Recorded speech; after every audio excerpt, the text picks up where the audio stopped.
Би одоо Монгол улсын иргэн бүрдлийн 0.7 0.7 газартай. Тэгээ байшин барих гад банкн дээр очихлаэр одоо пассив гэдгээс сайн ялгаж мэдгүй, грин гэдгийг ялгаж мэдгүй. Банкн дээр очихор болохоор одоо грин буюу одоо ногоон барилгын санхүүжилт гэж бол байгаад байна. За тий би хүүгийн судлахлаа нэг 10-аас 12% арай бага юм билээ л. Тэгвэл би дахиад бүр нарийн судлаад үзсэн чинь нэг компаниудын лист байгаа тий. Тэгээд яг барилга баригдах өртөх нь бол одоо миний тооцоож ирсэн барилгаас нэгдүгээр өртөх нь бол өндөр гарчих. Тэгэхээр би одоо грин барилга одоо ногоон барилга бариад үнэтэй барилга барих юм уу эсвэл өндөр хүүтэй зүгээр зээл аваад эсвэл одоо хямд өртөтэй ч юм уу гэдэг ийм эргэлзээрүүд төрчөөд байгаа. Банк дээр очихоор грин болчиход та ярихаараа пассив яриад тий. Тэг яг одоо Монголын стандартад одоо яг дулаан алдагдал багтаа байшин гэж яг ногоон гэж тогтчиход байна. Экспертийн яриаг энгийнээр хүргэдэг Property podcast-ийн маань энэ удаагийн зочноор пассив Ганбаах маань оролцлоо. Сайн байна уу танд? Энэ өдрийн мэндийг хүргэе. Сайн байна уу. За Ганбаахтаа бас манай урилгыг авч хүрэлцээсэнд баярлалаа. Та манай үзэгчдэд өөрсдөө бас өөрийгөө нэг танилцуулаад өгч тавьж байгаа. За намайг Ганбаа гэдэг. Хүмүүс пассив Ганбаа гэж мэдэх баг. Миний нэрийг яг жинхэнэ Ганбаа гэдэг байхгүй юу. Тэгээд би чинь 94 онд Японд явчихсан. Тэгээд тэнд Японы засгийн газрын тэтгэлгээр суралцж байгаа барилгын инженерээр төгсөөд тэгээ 2011 он хүртэл Японд бас ажиллаж амьдарч илээ л да барилгын компаниудад. Daiwa House гэдэг одоо сүүлийн үед манайх Fujita гэж компаниас. Тэгээд тэнд нэлээд хэдэн жил болсон. Бараг 18-20 жил амьдарч удаа. Тэгээд Монголд ирээд янз бүрийн дэд үтсийн төсөл төр байж байгаа. Сүүлийн үед одоо энэ Passive House 10 жил явж байна да. Энэ компани байгуулад сүүлдээ бас барилгын хүрээлэн гээд эрдэмтэдийн судалгаа, туршилт, сургалт хийдэг юм байгууллага бас байгууллага өдөр тавьчихна. Сүүлийн 10 жил яг энэ пассив одоо сууцны чиглэлээр ажилласан юм байна те. Тэгэхээр 10 жилийн өмнөх орчин нөхцөл ямар хөө бай? Одоогоос 10 жилийн өмнөх. Тэр үед яг зүгээр энэ яриаг ер нь яагаад сэдсэн бэ гэхээр Монголд яг янз бүрээр урд нь хийгдсэн төслүүд, яриануд байдаг юм билээ номнууд тий. Би яг зүгээр өөрөө инженер хүний хувьд гадаадад ингээд ажиллаж амьдарч байгаа ирэхэд юу харагдсан бэ гэхээр 20 гаруй жил яваад ирэхэд яг хэвээрээ байхдсан байхгүй. Монголын гэр хороолол, Монголын хөдөө орон нутаг яг одоо энэ хотын хөгжил бүх юм яг орхиод явсан хэвэндээ байжсэн. Ямар учиртай юм бэ гэд хараад байсан чинь ерөөсөө энэ байшин барилга энэ өөрсдөө бид нүүрс төлснийхээ боолн болчихсон барилга байгууламжийнхаа өөрсдийнхөө одоо нөгөө юу гэдэг үйлчлэгч нь болчихсон юм байдалтайгаар гэр сууц аль нь ч бас ерөнхийдөө байнгын харьцалгаа байнгын одоо тий халамж шаардж идэг ч гэдэг юм тий өдрөөс өдөрт үн цэн унж идэг ийм байдалтай байгаад ингэж харсан. Тэгээд энэ утааны асуудал дээрэс нэмээд энэ ядуурл бүх юм чи холбогдож явсаар байгаад нүүрсний одоо галч гэдэг юм да. Муугар хэлэхтэй. Ийм байдал руу ингээд яваад байгаа юм таалагддаг үлээ. Тэгэхээр энд ямар шийдэл байна гэж харахаар яг нэг талдаа нөгөө нэг түлш эсвэл сайжруулах, зуухаа сайжруулах, яндангаа сайжруулах гэх мэтчлэн дэд үтсийн системийг тавьж өгөх гэдэг юм хүн бодогдсон. Гэтэ нөгөө талдаа ингээд сайхан би өөрөө физикч талын суурьтай байхгүй юу? Физикийн одоо бас олимпиад явж ирсэн. Ингээд дулаан гэдэг юм чи юу юм ингээд судлаад үзэхээр тэнцвэртэй байх хэрэгтэй. Дулаан тэнцвэртэй байж нөгөө хүний амьдрах 20 градус гэдэг юм чи үүсдэг тий. Тэгээ энэ тэнцвэртэй байдлыг хадгалдаг юм чи юу гэхээр дулаалгатай байшин. Гэт энэ дулаалган дээр ингээ анхаараа явах юм бол юу болдго юм бэ гэд судлаад үзэхээр пассив хас гарч ирсэн байхгүй. Тий. Одоо нөгөө галч нөгөө талдаа бид нар чинь ингээл газ гээл айгуу гоо цэвэр түлш одоо гайхамшигтай гоё нарны систем ч гэдэг юм иймэрхүү ингээд мөрөөдөж нэг болсон. Нөгөө талдаа дулаанаа хамгаалчих юм бол яг ижлэх үр дүнд хүрдэг юм байна гэдгийг нотлсон юм туршилтын ажлууд гүйцэтгэсэн ажлууд нэг Германд байгаад байна л да. Тэгэхээр явж үзээд үгүй энэ чи яга Монголд болдгоо юм бэ гэдэг. Монгол бол хайхтай яг Улаанбаатар бол хамгийн хүйтэн нийслэгч явна. Тэгээ маш хүйтэн юм газар ч бол аргагүй амьд үлдэхийн тулд бид нар галд үлж байгаа тийм. Тэгээ галд үлснээсээ болоо бид нар хөрсний бохирдол одоо бүх агарын бохирдол, эрүүл мэнд, дотор орчны агарын чанар гэдэг асар болон юм сул талуудыг үүсгэж ирсэн тийм. Энэ дээр пассив хаус гэдэг нь болохоор нэг удаагийн хөрөнгө оруулалтаар маш сайн дулаалгатай байшин хийх юм бол халаалтын зардлыг бараг тэг рүү тэмүүлж 0 болгож байна. Тэгэхээр түүнээс хойш одоо байшгийг 50 жилийн настай гэж үзэх юм бол 50 жилийн хугацаанд тэр халаалтынхаа төлбөрийг өөрчлөлт төлчлөө гэсэн үг байна. Тэгээ энэ технологиор нь яагаад болдгоо юм бэ гэж бид нар туршилтаар хэдэн байшин барьж үзээд аргагүй хөдөө учраас бид нөгөө олон улсын стандартаас илүү давуулж 2-3 дахин илүү анхаарал хандуулах шаардлагатай болсон. Яг тэгэхээр манайх чинь маш хүт асах одоо тий 30-40 төр өлгөн хүрчдэг юм газар тий. Энэ дээр бол бас чаленж буюу одоо маш хүндрэлтэй асуудал үүсч байлаа. Тэгээ 10 жилийн өмнө өөрөө ч асуудалт юу гэхээр 10 жилийн өмнө бол яг тиймэрхүү материал судлал тэгээд одоо энэ цонхны хийслэл хаалга агаар зэлгэлт гэсэн ойлголт ерөөсөй байхгүй. Тэгээ бид шахах нэг цонхны компаниудтай хамтарч ажиллаад ийм аргон хийтэй ийм сайн чанарын цонх хийгээд айл цонх нь одоо гэрэл сайн нэвтрүүлдэг ийм шил авчираад хийгээд айл гэдэг ингээд баг одоо хамтарч ажиллаад баг дотор нь оржгүй гээд те тоног төхөөрөмж нь авчруулад ингээд цонх мохыг бол нэлээд сайн төвшөнд хийдэг болсон байгаа. Одоо шал өөр болсон. Одоо бол агаар сэлгэлтийн системүүд бол сайхан ороод ирлээ. Дулаалгын материалууд төрөл бүрээрээ байж идэг болчлоо. Дотоод доош үйлдвэрлэж байна те. Одоо бол ерөөсөө хийхэл гүйцэтгэлийн асуудал болчихж байгаа байхгүй. Тэ. Шал өөр болсон гэж бодож байна. За бидний нөгөө баг нас ихээр чи бид нар одоо хотод орон сууцндаа байгаа л 100 нөгөө лагер руу яваал. Тэгээ бид чинь нэг тийм л юу туулсан. Тэгээ бид нэг баг очиж утаа өнөрч бас тийм байгаагүй. Ер нь монголчууд энэ байшинтаа анхаарат байгаа нь ашиглалтын зардал мөнгөтэйгээ холбоотой байгаа юм уу? Эсвэл үнэхээр одоо энэ хотын агаар их болоод эдгээр анхаарат байгаа юм уу те? Яг хизэнээс ингээд яг одоо Улаанбаатар хийгээд байшин саунд энэ анхаардаг болж хэлсэн юм бэ. Нэг л миний мэдхийн Цуслангийн байшин ихээр 100 нь бол даарал гал түлчдэг. А тэгээ 9 сараас буцаад ороод ирчдэг л тийм систем байгаа гэсэн шүү дээ. Хизэнээс монголчууд ингээд Улаанбаатарчууд байшинтаа анхаарч хэлсэн бэ. Таны бодлоор. Тэгээ амны орон сууцнд тухай ярьж байна те. Тий. Амны орон сууц ч одоо мэдгүй миний яг хүртээмжтэй байдлаар одоо сүүлийн үед те үн нутгийн хямдраад ингээд барьсан барьдаг улсуудын тоо олшроод ирсэн нь сүүлийн хэдхэн жил шүү дээ. 4-5 жил баг. Түүний өмнө бол дандаа тийм тусгай одоо те импортын бүтээгдэхүүн одоо жишээлбэл Оросоос ч юм уу, Германаас ч юм уу ийм байшингуудын ерөнхийдөө бүх хэд ангийг импортлж ирээд нэлээд боломжтой одоо тансаг хэрэглээний улсууд нь гэдэг улсын амнууд хаус хараад нөхтийн ам гэдэг эхэлчихсэн шүү дээ. Тэр үед бол ердийн айлууд бол зүгээр тоосгороо байшингаа барайл нэг 50-60 квадраттай байшингуудаа барайл ингээл амьдрах байгаа. Ердийн одоо тий хашаа байшин гэж нэрлэдэг шүү дээ. Хаус биш тий хашаа байшин. Тэгээ сүүлийн үед бол яг нь Цуслангийн бүсүүд чинь эргээд аль жоох хүмүүсийн нөгөө нэг эдийн засгийн боломж сайжирсан, технологийн бас боломжууд дээшилсэн гэдэг талаасаа уулын амнууд ингээд хойшоо ингээд эзэнгүй байсан газрууд дээр ингээд маш том хотгонууд үүсээд ингээд явж байна. Тэгээд энэ бол яг эдийн засгийн хөгжилтэй л уялдаж байгаа л гэж харж байна. Эдийн засгийн хөгжил. Дээрээс нэмээд яг хөө төлхөд сулсан юм болохоор нөгөө юм шүү дээ. Агарын бохирдол. Агарын бохирдлоос одоо бушуухан зүхтай. Ерөөсөө өөлөр нь агараас энэ актер бохирдолтой үед хотоос гарч амьдрий гэдэг тэмүүлэл маш их байгаа. А гэвч нөгөө бодит амьдрал дээр бол тэр бэлгэд бас төвхтэй байгаа л да. Яг тэгэхээр тэнд нөгөө байшинд очиод даардаг, дэд үтсэн шийдэгдээгүй байдаг те. Нэг ганц 2 хоног цэвэр агаарт өнгөрөөхийн төлөө маш өндөр төлбөр төлж те одоо халаалт малалт урьдчилж 2-3 хоногийн өмнөөс галдаг ч юм уу те. Иймэрхүү байдалтай л явж байна. Тэгээд тийм л байх байх л гэж бодсон. Нэг сүүлийн 4-5 жилд л одоо энэ хаус гэж нэртэй жижигвтер юм байшингууд бол маш их нэмэгдэж байна л да. Сүүлийн хэдэн жил одоо нөгөө ковидоос шалтгаалаад те хөл өрөөнд орсонтой холбоотойгоор энэ амны сууц хаус руугаа буцаж шилжих ер нь бол хотын төвдөө орон сууцнд амьдардаг ч гэсэн те бас нэг юм амны сууцтай байх нь их зөв шийдэл гэж хүмүүс их анзаараад маш олон төрлийн одоо хаусууд барьж байна. Хаус ороолуудыг хүртэл барьж байна. Тэгэнгүүт ангиллын хувьд маш олон төрөл байгаад байна те. За пассив, за нөгөө талдаа green те, hybrid гэдэг. Тэр нь ялгаа донд нь одоо пассив нь яг юугаар онцлогтой одоо онцлог шин чанартай байдаг юм бол. Тий яг пассив гэхээр одоо ингээд хүмүүс нэг тусгай байшин гэж боддог юм шиг байна. Би бас буруу ойлголт өгсөндөө бас хүлцэлгч хэрэгтэй байна. Энэ бол зүгээр л маш сайн дулаалтай байшин гэсэн үг. Тэгээд маш сайн дулаалтай байшинтаа яг нөгөө сертификатын шаардлага хангасан байшин пассив гэдэг одоо сертификат авдаг байшин юу гэхээр нөгөө халаалтынх нь байшингаа нэг жилийн хугацаанд нэгж одоо талбайг халаахад сурж байгаа эрчим хүчнийх нь хэмжээгээр ангилдаг байхгүй байшингуудыг ер нь бол.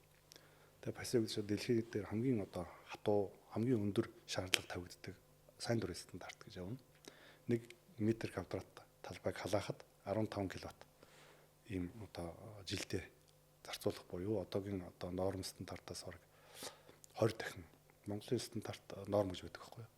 Тэр нормыг бол яг амны орон сууцн дээр л угаасаа мөрддөг л дээ. Монгол улсад бол амны орон сууцн дээр одоо нормын дагуу гэсэн юм одоо улсын комисс ажилладаг учраас тийм учраас улам сул Цуслангийн байшингуудны ялангуяа одоогийн бидний пассив гэж ярьж байгаагаас 30-40 дахин сул ийм стандартаар баригдаж байгаа. Тэгээд тэрнтэй харьцангуй 30 дахин буюу 20-30 дахин ийм өндөр эрчим хүч хэмнэх ийм арга технологийн нэгдэл буюу түүгээр барьсан байшинд ая тухтай гал түлхгүйгээр тог захилгааны зардал одоо гарахгүйгээр ингэж амьдрах боломжтой байшингийн зүгээр технологийн шийдэл юм л да. Тэгвэл бусдаар бол яг энэ материалаар барьдаг байшин. За яг ийшээ одоо энэ гамбагийн барьсан байшин ч гэдэг юм уу те. Доржийн барьсан байшин л пассив гэнэ гэж ерөөсөө тийм байх. Зүгээр л ерөөсөө эрчим хүчний зарцуулалтаар нь ангилал хамгийн бага зарцуулалттай эрчим хүчний халаалтын зарцуулалттай байшин одоо нэг хэлэх юм бол томьёолоод пассив гэж нэрлэж байгаа. Пассив гэдэг үг чинь өөрөө угаасаа идэвхгүй гэсэн үг шүү дээ. Идэвхтэй гэдэг нь болохоор активны гэж ярьдаг. Бид нэг гал өрддөг, нэг бол газ тавьдаг, нэг бол ингээл температурыг тогтвортой нэг 20 градусынхаа хэмийг барихын тулд янз бүрийн одоо технологи шаарддаг тийм. Одоо жишээлбэл термостат тавина, мэдрэгчтүүд тавина, носооснууд тавина, өргөгч, халаагч гэдэг ингээд төрөл бүрийн параар чадрууд тавиад явахыг ч бол активны арга гэж. Пассив арга нь болохоор яг үхээр ерөнхийдөө дотооддоо үүссэн дулаан одоо өөрийн гэсэн одоо нэг дотоод дулаанаа ерөөсө бүрэн хамгаалдаг халуун сав шиг юм байшин хийчихэд тэгээд урагшаа харсан нартаа ингээд цонхоо урагш нарлаа тавьчихаар аяндаа тэр нь өөрөө бүх халаалт чачаал 30% аваа явчихна. Дотоод үүсэж байгаа дулаан ч өөрөө бас 30% ингээд цаашаа нэмээд шаардлагатай үед хаад 30%. Бидний нөгөө судалгаагаар л ингэж гарч байгаа. 3-1 нь тийм ээ одоо нараараа 3-1 нь одоо ямар нэгэн халаахаар хэрэгтэй. Тэгээ үлдсэн 3-1 нь ерөнхийдөө амьдралаас үүсэж байгаа одоо бидний дотор хийж байгаа хоол унд мунд тийм ийм жижиг хэмжээний дулаанууд хүртэл аюу том орол гүйцэтгэдэг юм байшин байхгүй. Тэгэхээр пассив байшинг бол тэгж одоо бусдаас ялгаж үзэж болохгүй яг адилхан байшин маш сайн одоо технологийн гормын дагуу барьсан байшин одоо пассив стандартын шаардлага хангаж байвал пассив гэж нэрлэнэ л гэсэн үг. За тэгэхээр пассив одоо грин гэдэг би бол хүмүүс нэг ерөнхий чиглэлтэй байна гэж хардаг. Яг одоо яг тань шиг юм тоочны ойлголт бол бага. Тэр одоо хамгийн чухал зүйл сангуужилтаа байгаа. За би одоо одоо Монгол улсын иргэн бүрдлийн 0.7 0.7 газартай. Тэгээ байшин барих гал банкн дээр очихлаэр одоо пассив гэдгээс сайн ялгаж мэдгүй, грин гэдгийг ялгаж мэдгүй. Банкн дээр очихоор болохоор одоо грин буюу одоо ногоон барилгын сангуужилт гэж бол байгаад байна. За тий би хүүгийн судалгаа нэг 10-аас 12% арай бага юм билээ л. Тэгвэл би дахиад бүр нарийн судлаад үзсэн чинь нэг компаниудын лист байгаа тий. Тэгээд яг барилга баригдах өртг нь бол одоо миний тооцоож ирсэн барилгаас нэгдүгээр өртг нь бол өндөр гарчих. Тэгэхээр би одоо грин барилга одоо ногоон барилга бариад үнэтэй барилга барих юм уу эсвэл өндөр хүүтэй зүгээр зээл аваад эсвэл одоо хямд төрттэй ч юм уу гэдэг ийм эргэлзээрүүд төрчээд байгаа. Банк дээр очихоор грин болчиход та ярихаараа пассив яриад тий. Тэг яг одоо Монголын стандартад одоо яг дулаан алдагдал багтаа байшин гэж яг ногоон гэж тогтчиход байна эсвэл пассив гэчихэд байна уу? Яг энэ дээр та яг манай үзэгч яг тайлбарлавал тий ийм байгаа юм л да. Ер нь жоохон төрөгдлүүд явж байгаа. Энэ ногоон барилга, пассив барилга, энэ эрчим хүчний хэмнэлттэй барилгын энэ яриа ухтгуунч бол 2018 9 оны үеэс энэ Германы хамт ажиллагааны байгууллагын одоо ногоон зээлийг одоо төлхөө оруулж хийж амны орон сууцны зах зээлтэй эрчим хүчний хэмнэлтийг үүсгэгдэг ийм төсөл явагдсан. Тэр үед ингээд хамгийн анх оролцож тэр төсөлд оролцож ингээд одоо дэмжлэг үзүүлж ажилласан байгууллагууд нь одоо тэр ногоон зээлээр байшин барьдаг гэсэн нэртэй юм манай компани ч хамгийн дээр нь явж л байдаг. Тэгээ тэр нь ч яг одоо гол нь юм байгаа байхгүй юу?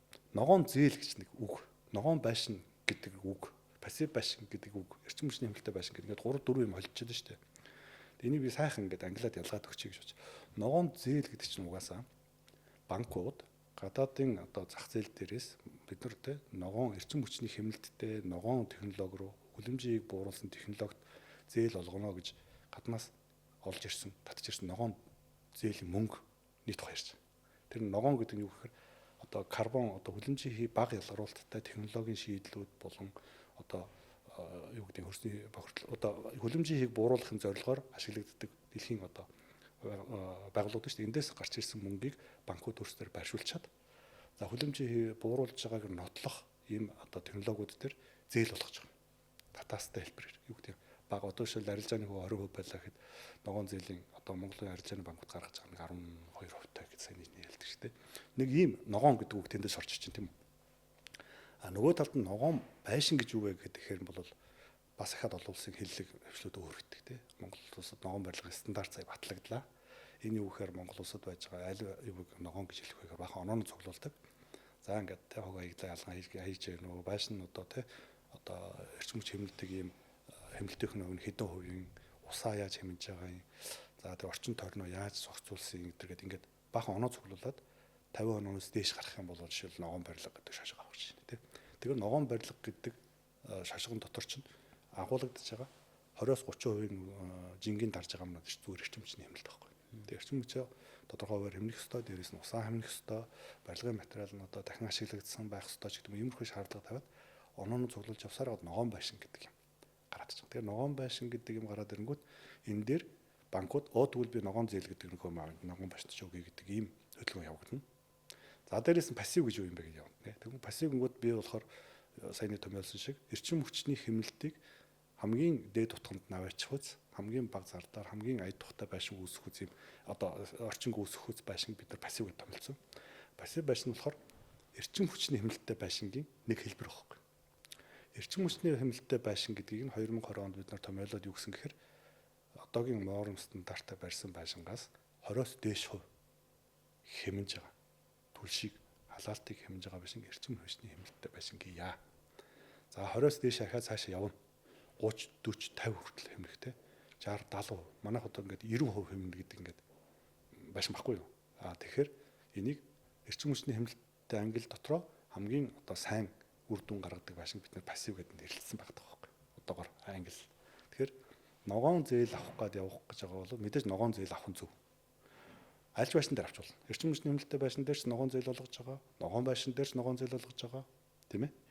Ийм банкуудын өөрийнх нь одоо нөгөө дотоод дүрм журмын дагуу за энэ ногоон олон улсын ногоон стандарт GSP, ээж, лид одоо юу гэдэг юм тиймэрхүү стандартуудыг хангасан байшинд мөн ялгаагүй ногоон зээл олгоно гэсэн ийм чиг баримжаатай байгаа шүү дээ банкуч. Тэгэхээр 2020 онд бидний анхны барьж ирсэн тэр пассив байшингийн одоо нөгөө саяны тэр GIZ-ийн төсөл дээр дэмжлэг аваад бид нар гандлан данхын анхны пассив байшинг барьсан. Энэ байшинд барихад тэр байшин дээр ажиллаж байсан экспертүүд нь юу гэж хэлсэн гэхээр наач угаасаа айгүй сайн эрчим хүч хэмжиж байгаа юм чинь ногоон барилгын сертификат авчвал яасан гэдэг юм болоод тэгээ олон улсын байгууллагаараа хандаад ээж буюу одоо Дэлхийн банкны ногоон банк зээлийн одоо ногоон санхүүжилт олгодог тэр одоо Дэлхийн банкны институт шүү дээ тэд нар чинь ийм шаардлага хангасан байшинд ногоон зээл олгоно шүү гэдэг ээж гэдэг сертификат гаргаад ирсэн байхгүй. Тэр сертификат хамгийн анх авсан. Монголд одоо хамгийн анхны ногоон байшин барьсан болж таарсан. Зүгээр пассив байшин барь явж байсан чинь нөгөөх нь ногоон байшин болж таарахгүй. Тий. Монголын хамгийн анхны ногоон байшин гэдгийг тодтох хэрэгтэй. Ягаад тэгэхээр одоо бид нар хамгийн анхдагч гэж сүүлд 2023 онд авсуулсуудыг яриад яваад байл.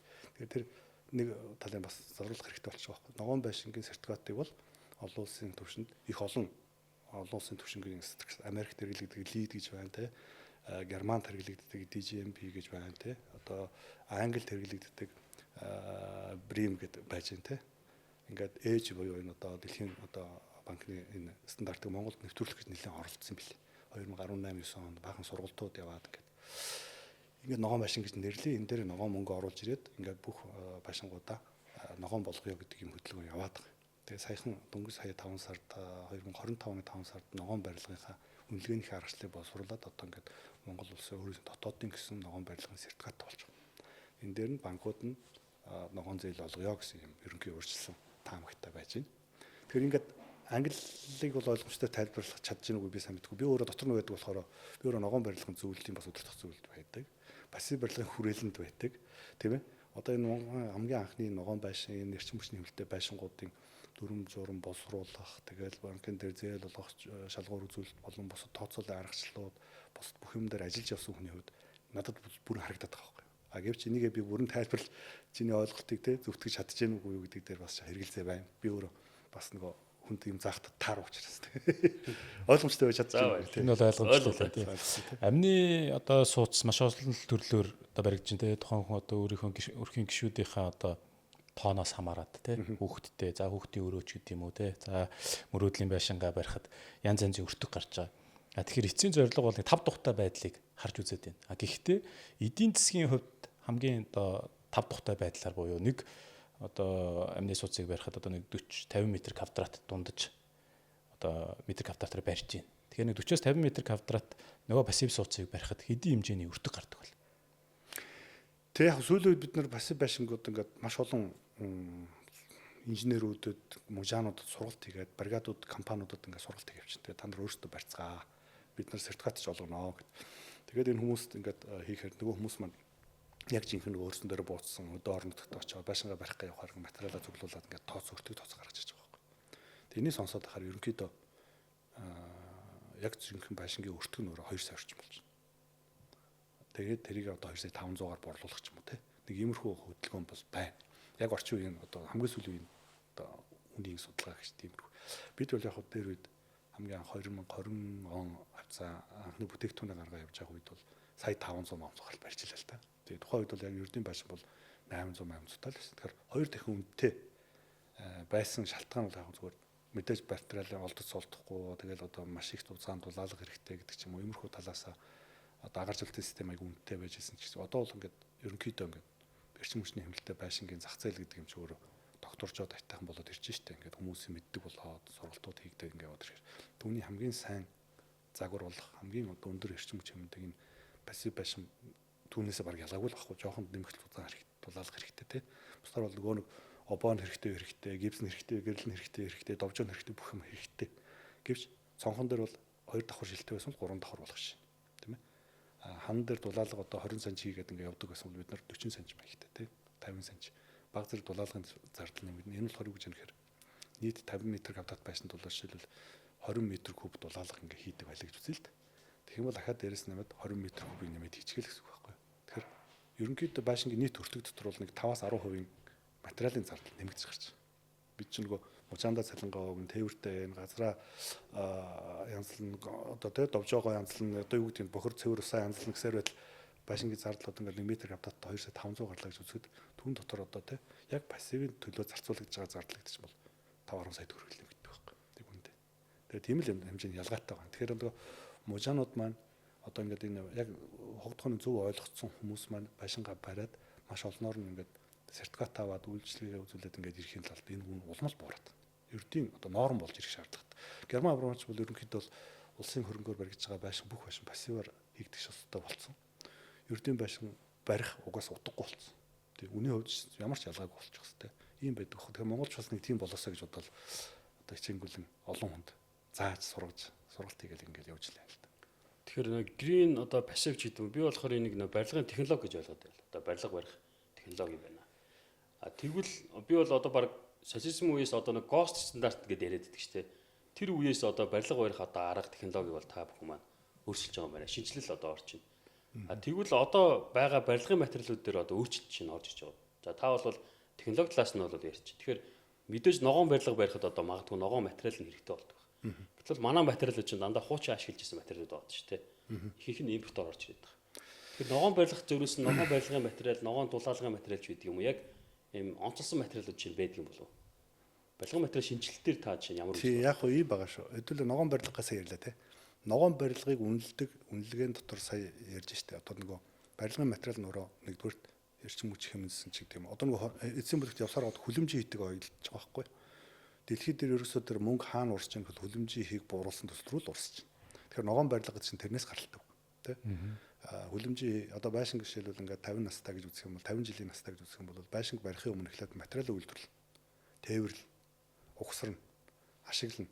Дараад нь 50 жилийн дараа дахин төлөвлөлтөнд ордог юм ингээд нураагаад, буцаагаад бутлаад ингээд шил мэлвэл бутлаад ресайкл гэдэг ингээд бүтэн юм амьдралынхын мөчлөгөөр нь гэж байшинг үнэлдэг байхгүй. Тэг ингээд үнэлээд ирэхээ алдад барилгын материалын одоо тэр үйлдвэрлэл, түүнийг тээвэрлэж, боловсруулж, янзлж авчирах энэ зардалд орж байгаа хүлэмжийг хий. Ашиглаж явж байгаа үед гарах хүлэмжийг хий. Тэгээд сүүлд нь ингээд бутлаад ингээд өрсөн дээр нүрч үлдээхгүй ингээд ерөөсө байшин байгаагүй юм шиг болох энэ үеийн энэ хооронд ингээд гарч байгаа бүх хүлэмжийн дотор ерөөсө ашиглалтын явц ерөөсө 80-аас 90% нэлээд. Ашиглалтын явцанд тэнд бид нэрчим хүч зарцуулна, амьдрахтаа одоо янз бүрийн бохирдол үүсгэн ерөнхийдөө нүүрстэй холбоотой л доо. Үйлдвэрлэхэд зарцуулагдж байгаа тэр байшингийн одоо шилийг үйлдвэрлэхэд зарцуулсан тэр чулуун хөвөн, шилэн хөвөн үйлдвэрлэхэд зарцуулж байгаа хүлэмжийн гэдэг бол тодорхой хэмжээнд байгаа. Гэхдээ энийг одоо бууруулах гэдэг нь өөрөө ингээд за боли энэ шилэн хөвгөр боли бид заавал хоньны носоор дулаалъя гэдэг ч юм уу те эко материал, ногоон материал гэдэг юм. Одоо юм түүнийг одоо үйлдвэрлэхэд ямар нэгэн тийм хүлэмжийн ялгараагүй материалыг ашиглахыг л ногоон гэдэг байхгүй. Тэгэхээр энэ дээр анхаарах нь өөрөө нэг хэрэг тийм үү 5-10% дээр. Гэтэл яг ашиглалтын явц дээр тэр байшин чинь технологийн гормын дагуу пассив гэдэг юм маш өндөр дулаан хэмнэлттэй байшин барьчих юм бол ашиглалтын явцын хүлэмжийг эрс бууруулж байгаа байхгүй. Жилдээ 20 тонн гэж байна шүү дээ. Бидний тооцоогоор жилдээ нэг байшин 20 тонн хүлэмжийг бууруулж ийн гэж үзэх юм бол 50 жилдээ баг хэдэн тонн тийм 1000 тонн. Ийм өндөр хүлэмжийг бууруулах гэж байхад би өнөөдөр одоо жишээлбэл 2 давхар жилээ 3 давхар жил болгоцсон болоод тий одоо ногоон биш материал байна. Тий 2 давхар жилээр хийж болох юм яг 3 давхар жилээр хийчихвэ гэдэг юм. Энэ чинь маш их нүүр шатааж хийж байгаа штэ гэдэг юм байна өөрөө одоо бодрохой тооны хэмжээний жоохон тоолчдаг байхгүй. Ялангуяа. Тэгэхээр бас энэ дээр айгүй анхаарах хэрэгтэй. Нөгөө тоосго жишээлбэл ногоон материал үгүй юу гэдэг асуудал байна тийм үү? Монголд одоо хамгийн их олдсон материал тоосго. За гэтэл тоосго маань өөрөө нүүр шатааж хийдэг. Тийм ээ. Ингээд нүүр шатааж хийгээд түүнийг авчираад ингээд байшин бариад ногоон материалаар ингээд байшин барьлаа гэж үзэх юм бол тэр уулын цаана тоосгоны үйлдвэр дээр шатаагдсан тэр нүүрсийг хэн яаж тоолох юм бэ? Тэ? Маш их нүүрс шатааж штэ гэж ярьж байгаа боловч бид нар хэрвээ Германаас аягүй сайн бэлтээ авчираад ингээд тавилаа гэхэд тэр тоосгоноос чинь бараг 10 дахин илүү хүлэмжийн ялгарчдаг байхгүй. Зөөж авчрах тийм үү? Тэнд ингээд мэдээж тэр тоосго бэлтээ гэж шатааж хийж байгаа тийм. Ингээд импортлж оруулж ирсэнд вагоноор зөөж оруулж ирээд ингээд машин тэргэнд очиад нааш цаашаа ингээд зөөгөө явах тоолонд чинь хүлэмжийн ялгараад байна гэсэн үг байхгүй. Тэгэхээр ингээд локал материал уу яг орон одоо жишээлбэл 70 садхад хамбогд дээр төсөл хэрэгжүүлэлээ гэж бодох юм бол бид нар багнуурт хийж байгаа налахт хийж байгаа тоосхыг аваад чих нь өөрөө маш хүлэмжийн ялгарл үүсгэнэ гэсэн үг. Яг тэр тал руу хадуурыг гэвэл те би ногоон барилга гэдэг тал дээр би уул суртаа ойлголт өгөх гээд оролдоод байна шүү дээ. Тийм учраас хамбогдод хажууд нь байж байгаа шавар байж байгаа. Энэ шавраар хийсэн тоосх нь өөрөө яах нь хамгийн ногоон материал болж байгаа. Тийм ээ. Тийм бод. Нөгөө нэг хаа байсан одоо тий Улаанбаатараас тээвэрлээл одоо нэг том шалаанз тэр шалаанзыг чинь бас болоогүй байдаг чинь хүлэмжийн дотроо тооцогдоод явна тэр чинь ингээд сүулдэ төмрийн хог болно тийм үү дэнзэн түлш импортоор орж тэр түлшийг нь хаанаас оруулж ирдэг тий Оросоос оруулж ирнэ энэ болгон дээр чинь ингээд хөдөлгөөн болгон дээр маш их хүлэмжийг ялгарч идэг учраас энийг бүгдийг тооцоод үзэх юм бол локал хажуудаа байж байгаа материалууд хамгийн ногоон материал болж өрдөг байхгүй. Тэврээ Монгол шиг одоо алслагт Монгол торхай өдөр нутагт хийж байгаа ажил төр бол ялангуяа ийм орон нутгаас одоо шилбэл архангад байшин барих гэж бол модоор барих гэж. Хажууд ч мод баг. Тэ тэр хүнд энд хөрөөдөөд зүсээд Канада байшин чиглэлд оруулаад байшин их нь өөрөө Улаанбаатар тоосго зөхиод эсвэл энэ ч блок хийгээ тэ одоо шил макийн евро блок ч гэдэг юм уу. Иймэрхүү юмгээд нүүрс маш их шатааж байгаа шүү дээ. Энийг ингэж аваачаа хийснээсээ ногоон болно гэдэг нь үнэлгээний аргачлалууд нь угаасаа байдаг байхгүй. Тэ энийг хэдүүлээ ногоон байшин гэж үзье гэдэг юм дотор чи өөрөөсөө надуулж бүгдээр тоологддог. За энэ материал бол хаанаас ирсэн? Ямар их нүүр шатааж бүтсэн. Шил бол одоо маш их бохир материал. Шилбэл. За ингээд чулуу хүм бол бас нэлээд бохир материал. Цемент бол нэлээд одоо дэлхийн дулаанлын одоо хүлэмжийн ялгарлын баг 7-8% цемент үйлдвэрлэлд ангаар авчдаг. Цементийг боловсруулах гэж маш их уулын цаана бол маш их том уурхай ажиллаж байдаг байхгүй. Маш их нүүрс шатааж идэг гэдэг талаасаа тэгээд цементний оролцоог багасгая.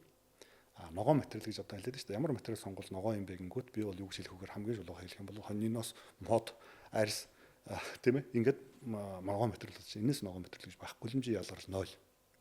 Яг тэр мод ч өөрөө ургаж явахдаа хүлэмжийг шингээгээд авчдаг. Тэрнийг байшинд оруулаад байшингийн баг нь улгаад хийчих юм бол тэнд 50 жил мөнгөрчдөг. Ерөөсөө эзэж тэндээс одоо хүлэмжийн ялгарахгүй гэсэн үг тийм. Ингээд дараад нь буцаагаад дахиад тэр модыг мундаглаад одоо жишээлбэл DSP, OSP ч юм хийгээд ингээд явчих боломжтой учраас хүлэмжийг хийх бол ерөөсө трап хийгээд ингээд дүгжээ хийчихнэ гэсэн үг байхгүй. Тэр нь хамгийн ногоон материал гэсэн. Нөгөө талаа цементээр бид нар шавардах айгуу дуртай. Монголд яг дотооддоо үйлдвэрлэдэг утгаараа цемент, шохоо, блок юу бол манайх дотооддоо 100% хангадаг учраас импортын биш материалаар байшингаа барина гэдэг талаасаа бол ногоон материал мөн. Гэвч түүнийг үүсгэж байгаа процесс дээр явагдаж байгаа хүлэмжийг тоолоод үзэх юм бол бас нэлээд том тоонод гардаг тийм. За ингээд за яг саяны тэр нэг яриан дотор ингээд яг 100% байшинг ингээд амьдралын хүмүүстийг 100% гэж үзэх юм бол эхнийдээ одоо байшин үйлдвэрлэлийн явцад зарцуулагдах хүлэмжээ бол нэг 5-10% баг. Яг ашиглалтан дээр бид фокуслая гэж байгаа байхгүй. Ашиглалт бол маш урт хугацаанд маш хөрөнгө мөнгө зардаг. Хүний одоо хөлсийг барж дуустдаг. Тэгээ зовлонгийн нервийг барж дуусч байгаа шүү дээ. Байшингийнхаа төлөө үйлчлсээр байгаа тарж байгаа шүү дээ. Тэр энэ дээрээс нь хүлэмжийн ялгарлал нь өөрөө ингээд маш их ийм байшинд зээл олохгүй ногоон одоо эрчим хүч маш өндөр хэмнэсэн байшин зээл олгоё гэдэг бодохч угаасаа эндээс гарч ирсэн байхгүй. Хүмүүсийг те одоо зээлийнхээ мөнгөнд төлөх мөнгийг нь бид нар нүүрсэндээ авч өгчөөд ингээд олигтой одоо санхүү эргэлдэж өгөхгүй байсан бол өнөөдөр эрчим хүчин зарцуулах эрс буураад ирсэн юм байшинд маш өндөр татаас үгүй маш одоо бага хүүтэй зээл олгоё гэдэг энэ шийдэлч угаасаа цаанаас лог утгах нь тийм л байна. Ашиглалтын өгдөг тийм. Нүүрсэнд өгдөг байсан мөнгө банкныхаа зээлийн хүнд өгөөд үйл хөдлөх хөрөнгө маань үнцэн өсөөд бай. Нөгөө талаасаа зүгээр яг ингээл нуурж унах гэж байгаа юм эсвэл ингээл үнс дотор заслаа байн хийгээд байгаа энэ шалтгаанч бол ерөөс угаасаа би чинь байшингаа сигэлт ихтэй барьчихна тий. Ингээл 2-3 жил болол ингээл ханныхаа Обама тасаар болол үнс нормондоо баригдаал тэгэл тоос одоо нөгөө юмдаа баригдаад идэх юм бол угаасаа байшингаа муу гараад байгаа байхгүй. Тэгэхээр дулаан хамгаалт сайтай байшин сайн барих юм бол энэ өөрөө жинхэнэ утгаараа value нь өсөд тий. Үнц нь улам өсөд явах юм боломжтой. Барилгын хувьд одоо яг амны сууцаар яг пассив гэдэг ах юм бол 1991 оноос хойш тий 30 гаруй жил юм германчууд нэлээ илүү их одоо хөгжүүлж ирсэн гэж хараад байгаа юм. Тэгмэд Монгол улсын хувьд одоо барилгын стандарт ер нь жоохон таарах шүү дээ тий. Тэр тусмаа одоо амны суудсан дээр стандарт одоо баг байдгүй одоо баг батлагдчихж байгаа гэж сонслоо. Тэрний стандартын талаар нэг жоохон ярилцвал. Эндээс үүдээ дараагийн асуулт юу вэ гэхээр тэр стандарт батлагдчих нөгөө яриад байгаа ногоон зээлүүдийг авах боломж нь илүү нэмэгдэх юм болов. Стандарт гэдэг зүйл дээр ярилцвал. Тэгээ яг юм болгоныг стандартаар шийдэх гэхээс илүү яг норм журам бид нар батлаад түүнийг ингээд илүү хэрэгжүүлэх шахалт тэгээ одоо арга хэмжээнүүд нь тодорхой байвал бид нар дотоодын бас сайн журмууд байдэн шүү дээ. Норм бол яг тэ тааруу гэж бол. Тэгвэл эрчим хүчний хэмнэлтийн дотоод журмууд ингээд байдаг байхгүй. 2021 онд батлагдсан Германы яг одоо тэ сая тэр Германы эрчим хүчний хэмнэлтийг ингээд дэмжсэн юм бодлогоч 30 жил явцсан. Аюул сайн явж байгаа. Энэ дээр яг түүнийг ингээд дуурайж авчираад хийчихсэн юм сайхан стандарт биш норм байдаг байхгүй. Энийг бид нэрээс хэрэгжүүлэх байна. Одоо шил тэрэн дээр 2021 оны тэр норм дээр бол пассив барилгыг бичсэн байна шүү дээ. Пассив барилгаж ийм байшин гэлнэ. Ингэж хэмнэх юм бол ийм өндөр нэмэх од олгоно. Тэгээд энэ одны дагуу бол маш өндөр хувийн хүүтэй хүүгийн татаастай зээл олгоноч гэдэг юм иймэрхүү ингээд байж идэг. Тэгээ хэн ч үзэж харддаг. Хэрэгжүүлдэг л болохоор асуудал байгаа. Энэ тусаар бол норм бол одоо хангалттай их байна гэж харж байна. Яг зөв сүүлийн үед банкуд пассив барилгын ингээд бусдаас ялгаруулад пассив барилгынхаа нормыг дотооддоо батлуулад тэгээ энийхэн дагуу зээл мэлийн бас тусгай шугам нээгээд явъя гэдэг юм хөдөлгөөн яваад байгаа учраас бид нар батлуулъя гэж явж байгаа. Бусдаар бол энэ чинь бол нээлттэй олон улсын стандарт байхгүй юу? Хоёрхан тов идэв. Тэр стандартыг одоо бид нар ингээд за жишээлбэл өөрөө байшин барья гэж бодох юм бол пассив стандартаар барья гэх юм бол тэр бол технологи гэхээс илүү аргачлал байхгүй. Ойлгож байна уу? Хараачлаа. За ингээд 100 айл дээр бүгд материал байгаа. Бүгд одоо бэлэн болсон. За гарч урт байж байгаа, битүүмжлээ хянгадаг тейпнүүд те одоо гой ингээд юмнууд зөндөө байдаг учраас. За ингээд адилхан материалаар дорж дондог хоёр те. Дондог нэг байшин барина. Дорж нэг байшин барина. Доржид би хөөс пассив гэж ийм стандарт гэдэг шүү. Энэгээр ингээд аргачлал нь иймэрхүү юм байдаг ш. Хамгийн эцсийн бүлэг чи би битүү сайн байшин барих юм бол дулаахан шүү гэд нэг өгүүлбэр хэлчихье. Тэгэл дорж миний сургалтанд суугаад байшингаа барих юм бол дондогоос 10 дахин илүү эрчим хүч хэмнэх боломжтой байхгүй. Ерөөсөө тэр арга байхгүй. Яг адилхан материалаар тийм ээ. Одоо ингээд яг адилхан нэг тонн цемент тий.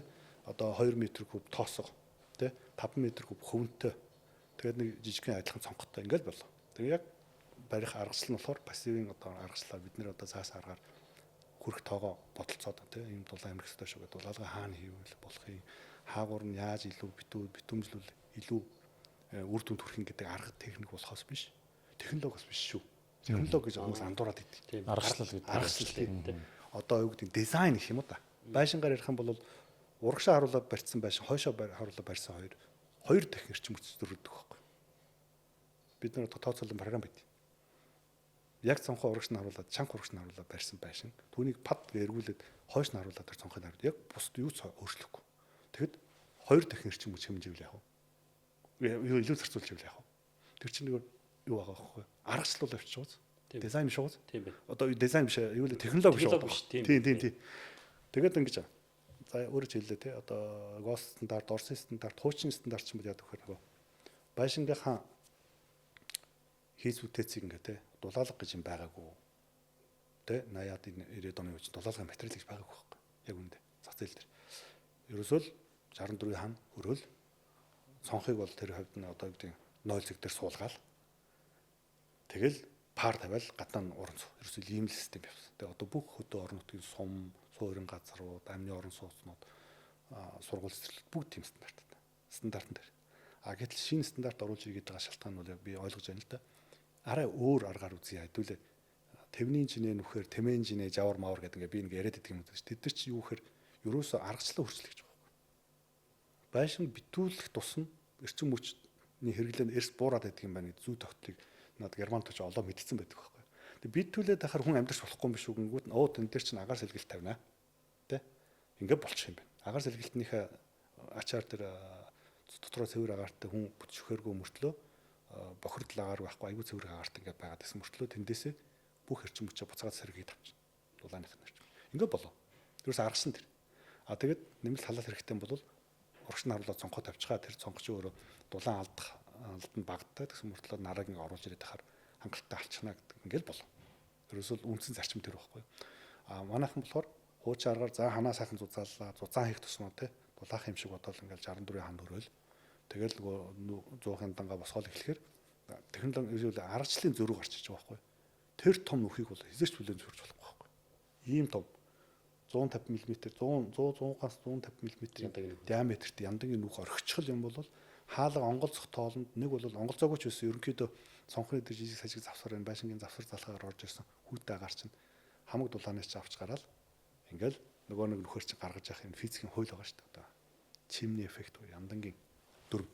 Тэгээ энэ юмнуудыг олж харсан хүмүүс нь өөрөө битүүмжил маш сайн битүүмжилээд агаар сэлгэлт тавья гэдэг чи өөрөө эрс одоо эсэргүүн бодлого байхгүй. Хуучны технологийн хүмүүсээс одоо гост стандартаар сурсан хүмүүсээс харахад бол ерөөсөө ягаад ч ойлгож болохооргүй. Ягаад ч те хүлээн зөвшөөрөх боломжгүй юм арга байхгүй.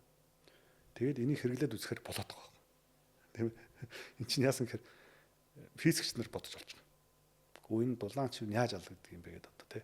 Жохон дэлгэрэнгүй ярих юм бол дулаан те олон янзаар дамжина. Агаар сэргэлтээр дамжиж байна. Тэгээд нөгөөх нь болохоор шууд ингээд шүргэлцлэр шалан ингээд хөрстөө шүргэлцэж байгаа бол тэргүүрч дулаан алдагдчих гэдэг юм те. Нөгөөх нь радиац уу яваад ингээд цонхоор ингээд туяа болоод ингээд цацраад алах болчихдөг юм. Энэ гурван ширхэг ингээд энэ гурвуулан дээр нь ажиллах хэрэгтэй байхгүй зэрэг. Гурвуулан дээр нь зэрэг ажиллаж иж үр дүн төрнө. Тэгэхгүй бол нэг нь орхиод одоо шилбэл дулааны гүүргээ бид нэр ярьдаг. Дулааны гүүр гэж ямар ч юм бэхэр би битүү савн дулаанаа сайхан хадгалж байя гэдэг энд технологи ярьж итэл гэнтхэн тэр цавн цоорхой байсан байна гэдгээр болчихж байгаа байхгүй. Суураараа бид нар алдаж байна.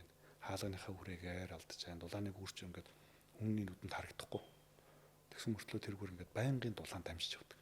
Тэгээ энэ дулааныг зогсооно гэдэг чинь өөрөө дулааны гүрийг таслана. Зогсоох чинь өөрөө дулаанаа хэмнэж, хэмнэсэн дулаан гэж чинь үүсгэж байгаа дулаантай яг ижилхэн тэнцүү байхгүй. Адилхан л дулаан. Физик утгаар яг л адилхан юм байхгүй. Шинээр үүсэх үү, байгаагаа хамгаалах уу гэдэг нь яг нэг юм хоёр тал байгаа байхгүй. Тэгэхээр тэр хамгаалах аргачлалууд нь пассив дээр бол нэлээд нарийн тодорхой аргачлалууд байдаг. Концепцийн хувьд би дулааны гүр гэж хэлж байгаа бол түүнийг зогсоох төмөн арга байна. Төмөн янзын хүмүүс сэдэж болно те. Тэгвэл төмөр дамжиж байсан бол төмөрийнх нь оронд мод хий, дотор нь дулаалах хий гэдэг энэ аргунуудыг бид нэржил заахгүй. Мэдчихгүй гэсэн. Байшин бол дулааны гүрг байх ёстой гэдэг нэг өгүүлбэр. Тэгэл болоо. Тэр дулааны айгүй юм биш. Айгүй ингэ тий. Дулааны гүрг байх ёстой. Байшин бол битүү байх ёстой. Тэ. Байшин бол маш сайн урагшаа харсан цонхтой байх ёстой. Тийм ээ. Тэгээ байшингийн битүү дулаалгатай одоо шалаараа хүртэл ингээд ямар ч дулааны гүүргөө тасралтгүй дулаалгатай байх ёстой гэд 4-5 хаа юм ингээд номлоод орчихоор байшин өөрөө бүтдэг байхгүй. Тэрийг сайн хүн ойлгоцсон мужаан хүн адилхан материалаар нөгөө дорж дондог хоёрын үлгэрээр маш сайн дулаахан байшин илүү 10-аас 20 дахин илүү хэмндэг байшин барих боломжтой л гэдэг байгаа. Хамгийн сүүлийн арга нь болохоор агаар сэргэлт гэдэг юм тий. Сая би жоохон эмх самбарыг ярьчлаа. Саяны 4 дээр нэмээд 5 дахь нь бол агаар сэргэлт дулаан сэргийг сэргийн ашигладаг агаар сэргийгчтэй байх ёстой гэдэг энэ хэсэг нэг жоохон төвхтэй юу энэ яг жинхэнэ технологи яриа болоод ирдэг. Яг одоо тийм дулааныг солилцдог төхөөрөмж бол манайд үйлдвэрлэдэггүй нэгдүгээр. Хоёрдугаарт энийг ойлгоход аягүй төвхтэй яг бэлэн төхөөрөмж бол дэлхийгээр нэг байга авчаас авчаал тавьчихна л да. Жоохон үнэтэй. Ингээд энэ 5 юмны тулгуур багны ойлголтыг ойлгоцсон хүн бол эрс өөр байшин барьж болно. Эрс өөр байшин гэдэг чинь одоо нөгөө бидний нөгөө заавал шалан доогор нэг турбо орж ирж байгаа л халуун ус ингээ хараар гүйжээж бид нэр дулаан байх юм шиг бодоод байсан бодлоос эрс өөр чөлөөтэй сэтгэж одоо уулын ам хөдөө орон нутгийн 330 сумд яаж айтайхан амьдарч болох вэ гэдэг одоо түлхүүрийг тайлчж байгаа. Одоо бид нүүрс яндан босох хэвээр, дурва татах хэвээр гэдэг нэг юм уламжлалт аргаас халиад шал өөр одоо байгалийн үзэсгэлэнт өөрийнхөө одоо төрсэн бүр өвлжөн дээрээ ч юм уу пассив байшин бариад амьдрахад тэнд шал өөр үнцэн үүсгэж болж байгаа байхгүй юу.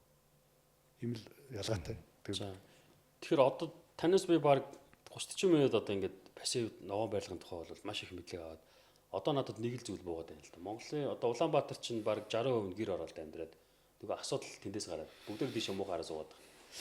Гэтэл бол одоо хашаандаа би одоо их их айлууны 7-8 байрцаатай байшинтай байгаа гэхдээ тэрийг би одоо нураагаад дахиад пассив грин байшин барихаар мэдээж маш их өдөр зарлага тий. Тэгэхээр одоо байгаа миний байшиг яндантай байшиг пассив юм уу грин болгож нэмж засварлах боломжтой. Ихэнх хүмүүс энэ тохиолдол дээр баг илүү харах бах. Шинэ байшин барина гэдэг бол өөр концепт, өөр дизайн тий. Тэгэхээр уламжлалт одоо таны хэлдгээр аргачлалаар барьсан байшинг одоо бүр бүтээгч нэгтлээд аргачлалын солио дахиад ногоон болох байвал одоо та ямар зөвлөгөө өгөх вэ? Хамгийн эхлээд хаанаасаа зардал мөнгө гарах вэ? Ямар ажлаас эхэлж эхлэх вэ? Улаан эмнэлттэй нэг хөлөмжийн хий гоё байшин ялгаруулдаг. Баримаар биш. Бид нартэй амьдрмаар байна чи. Бүр барих үдээ. Яг саяны миний ярьсан яриануудыг бүгдийн ингээ базаад хэлэх юм бол надад ч нэг яг тэр л ордог байхгүй. Одоо ингээд тэг хөлөмжийн хийгээд талахыг ярих юм бол за бид нар тэнд одоо Улаанбаатар хотод байгаа гэр хорооллыг бүгдийн бульдозер түрээд тий. Тэгээд баах материал хаян тийм үү. Тэгээ хахад шинэ материал үйлдвэрлэнэ. Баах хөлөмжийн ялгаруулна. Тэгээ авчаад тэр чинь үн өртөг хөлөмжийн хий талаас ерөөсөө тийм зохистой арга биш байдаг байхгүй. Тэгээ хуучин юм тордох гэдэг чинь өөрөө маш зүг одоо дэлхийн нийтээрээ энэ арга руу явчихна. Бас ногоо алах вэ биш баг. Тэгэлгүй. Хамгийн ногоо арга чинь байгаа газар дээр нь дулаан үүсгээд байгаа газар дээр байгаа юм тордоод айтайхан болгоод амьдрах гэдэг энэ чинь бол ерөөсөө дэлхийн нийтийн тренд байхгүй.